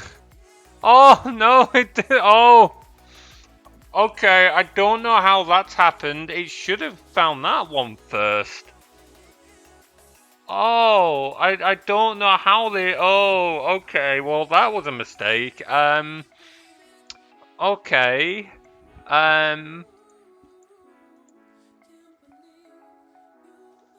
Just change that to tools obj and then just tweak that in here. OBJ. OBJ. It's a really bad way of doing it, but no one will know. No one will know. No one will know. I really hope my colleagues at work don't watch this stream. Holy shit. Right. So there we go. Hey, it works this time. It works this time. Solid. There we go. There we go. I'm not such a terrible programmer. Yeah, I am. Right, okay, so that's all sorted. We've barely made any progress. I'm not gonna lie. I didn't think we'd made much progress, but I was hoping we'd made more changes than this. The main difference is all we've done is deleted a bunch of shit. But at least we got something. Yeah, so it's when we're hitting things. Mainly the trees. There we go. Yeah, because we're trying to make reference. Okay, let's see if we can fix that. Even if it just... Pretty sure we had a particle effect for it. I'm sure I made a particle effect for it. Is it the same when we go hit the rocks? Let's take a look. Ah, come on, move faster, you slow bugger. Ah! Right. No, so it's working fine when we hit the rocks. So it's just when we hit the trees. Okay. Okay. Prefabs. Right, stone brick. I think we have just used a stone brick for that one. Let's see. Use tool. So use pickaxe. Boulders take damage. And then trees take damage. Okay. Not assets, scripts. So trees. There we go. And boulders. There we go. So boulders take damage. Destroy rock. So yeah, so we are just using a stone break. I think we used the same one for when it actually gets destroyed as well. We just scale it up. Oh wait, no.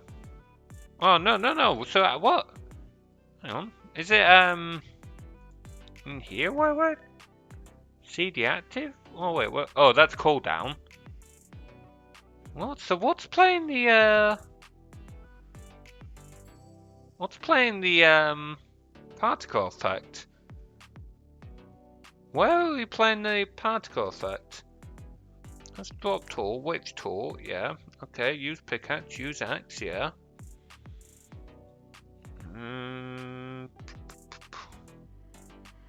Where are we setting it? So, trees. Where are we? I don't know. Yeah, got the music working. Devious. I can't remember what it was. It was something stupid. Oh yeah, I've just left. I was in a Discord channel because I said to a couple of guys I do game jams with, if they fancy joining me for streaming, they could jump in. And it turns out Discord, if you're talking for more than 30 seconds in Discord while you have Spotify running, it stops Spotify. Apparently, it's to stop people like sharing music, because Spotify is only for personal use. Which I can kind of see, but it's really stupid that I don't see the point in that particular implementation. Either way, the music's now working. It was Discord stopping it. Yeah, I don't understand where we're I don't understand. Hang on, so we're playing this particle effect, and it works fine when we hit rocks. Just quick sanity check. It works fine when we hit rocks. But it throws errors. Hang on, let's get cancel. But it throws errors. Yeah, honestly, I got it fixed by just leaving the Discord channel. But it is a little bit frustrating. It is really frustrating that, because that means in theory that if I am talking for a long period of time to people in Discord while I have music playing, it's just going to stop the music. So yeah, it's a bit of a pain. So yeah, that particle is effective around there. No errors. So drop. Bloody. Oh wait, when we drop that, if we're running forward. Oh, okay. So. Okay. So if you're running forward and you drop an item. Oh, okay. Okay. That's a problem for later, Wolf. That's a problem for later, Estalry. Right. Let's sort out this particle effect first. But when we try it with this... Wait, it's working now. What? Why was it not working earlier? I am so confused. Should be fixable, but... Yeah, I tried using the web version of Spotify. It still stopped it. Worked for a short while. Okay, so it works on the first tree, but then it stops. Okay, I think I know what the issue is. I think what the issue is, I think the prefab is part of the tree. Because we're not, the thing is, when we cut the trees down, we're destroying them and spawning a new sapling in their place. With the rocks, we're not destroying them. What's actually happening with the rocks is when they run out of health, they've just teleported below the terrain. And when the timer resets, because they've got the same time on as the trees do, they've just teleported back up to where they were again. So the particle system never gets deleted. I think that's the issue here. Right. Okay. I think that's what's happening. I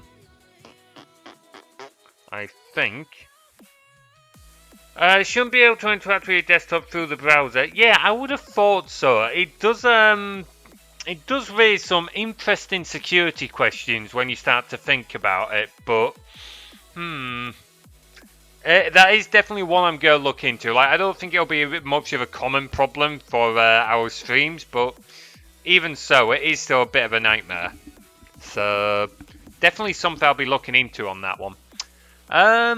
Anyway, what were we doing? So, wait, particle effect none. Are we storing our references to particle effect in the tools? We probably are, aren't we? We probably are. Why did I decide to do it that way? I mean, it's a way it works, but there are better ways. I wish I planned out my code more for these things instead of just jumping in at the deep end. I really was so naive when I made this stuff. I know it was only a year ago, but oh man, I didn't realize just how shit I was at all this. I'm only just starting to realize just how much I've learned since I started work. Misusing Widevine, perhaps. That would explain a lot. Oh man. Need to test out. Do you think it's only Spotify? I'm not sure. Given that it's Discord interacting with it, it is possible that it does it with other applications as well. Because I had a quick look at the Discord documentation, it was saying it's basically to stop you sharing it with other people. Spotify is meant to be for personal use only, and Discord do it to.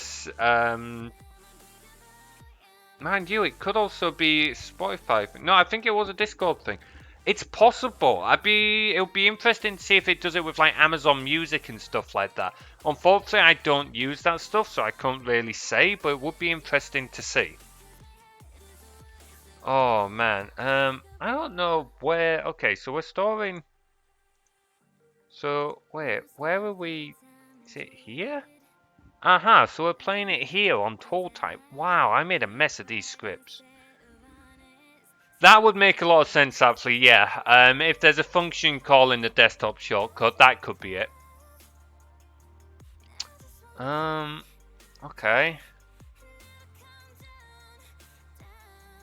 Yeah, you would have thought it'd be a bit of a security concern, but it is possible. Effect.emit. Okay, so we have got that.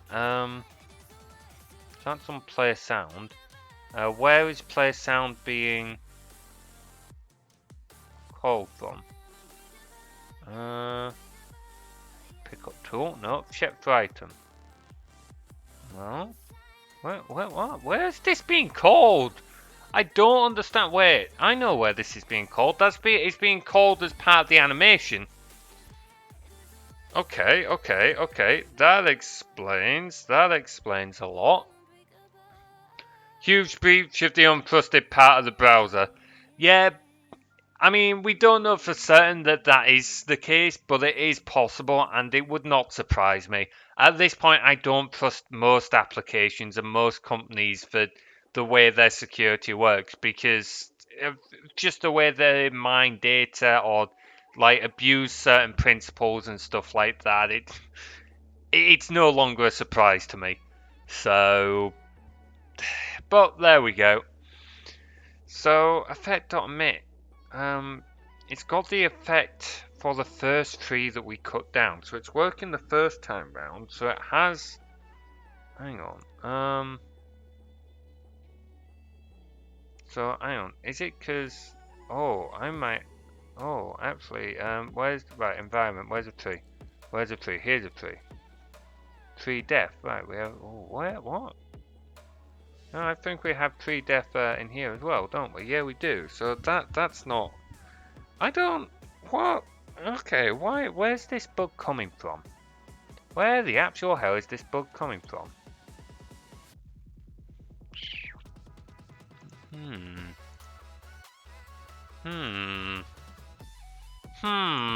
I still don't understand that. That bit makes no sense to me. Oh, okay. Tree death, but that's when we're killing the tree. Tempt on it, yeah. But that's when we kill the tree. So why is this losing its reference? And where is tool type is stored on the player, isn't it? So it's the player that needs that reference.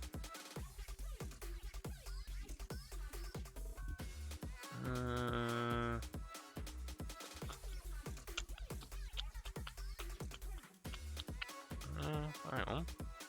Public particle system effect. The lines between untrusted and trusted in browser windows become, yeah, very blurred. You can definitely say that one again. Back to bug squashing for now. I want to try and fix this one last bug before we call the stream. Basically, the bug that's not what I wanted to do. The bug we've got is every time we use a tool and the tool is swung and it hits an object, it plays a particle effect. Now this works absolutely flawlessly for the stone.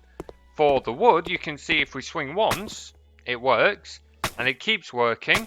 Oh, now it's not working at all. What? Hang on. Is it because I played it once, stopped, and then tried it again? So if I keep hold, it'll keep working.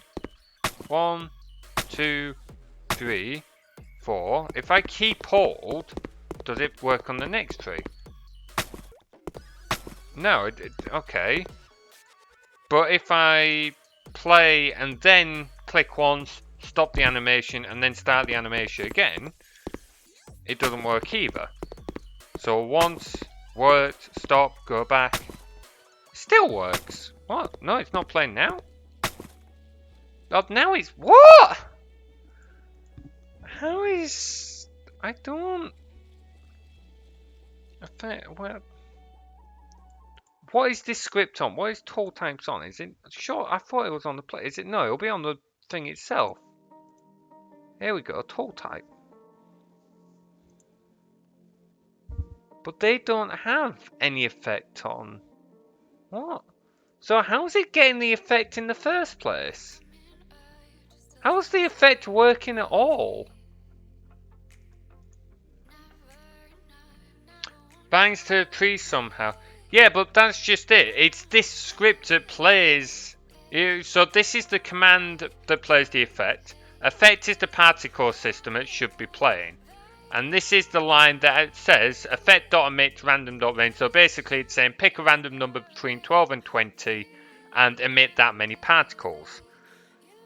But that's just a reference. It's not... It doesn't... They're not storing the... They don't have a actual... It's just an empty reference. It's not actually referencing the particle system. So I don't know how either of them are working at all. Hang on, if I open up the animation...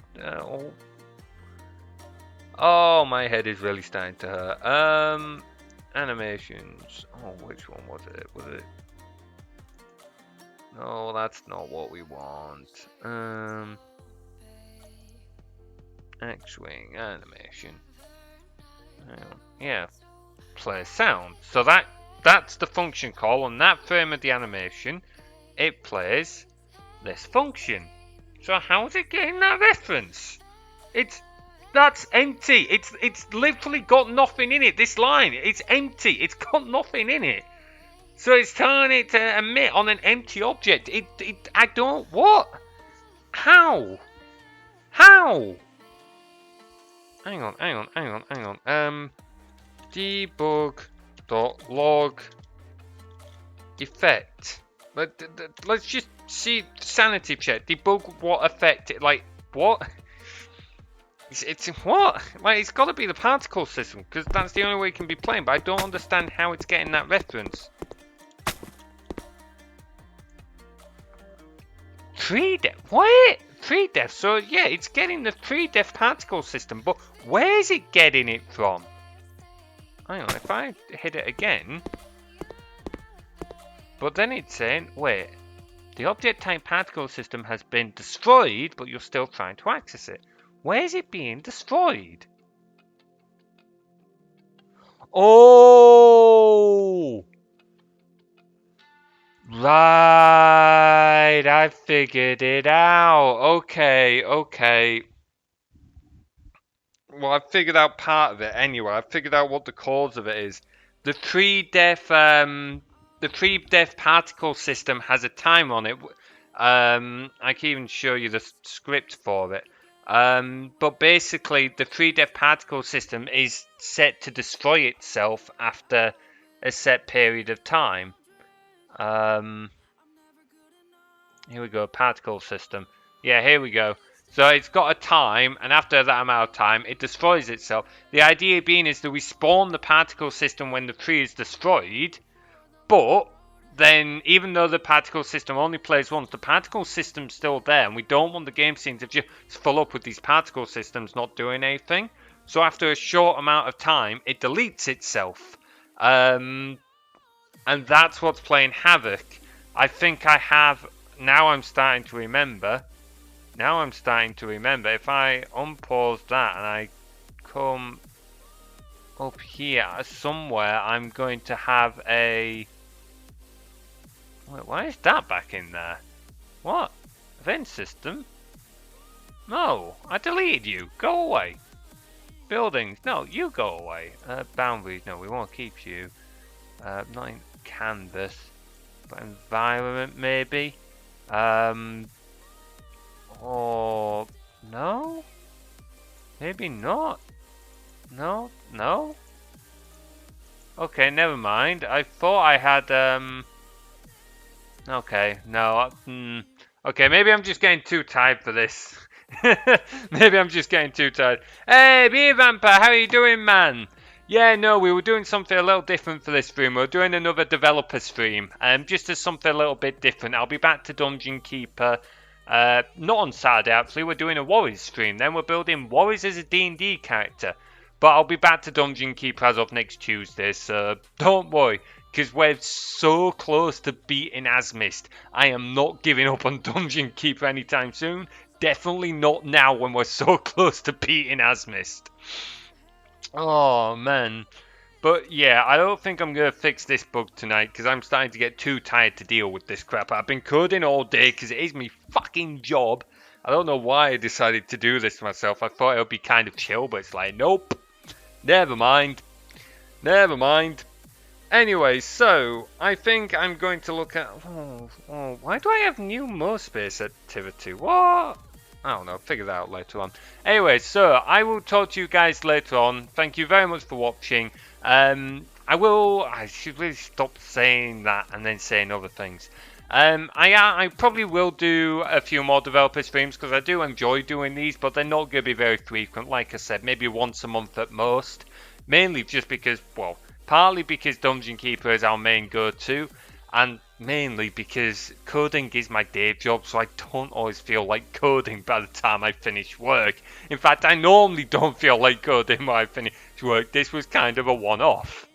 A one-off that I'm already regretting. Anyway, thank you very much for joining, guys. Warriors stream on Saturday, so do tune in for that. And then we'll be back to Asmist on Dungeon Keeper next Tuesday. Till then, take care, and I'll see you next time.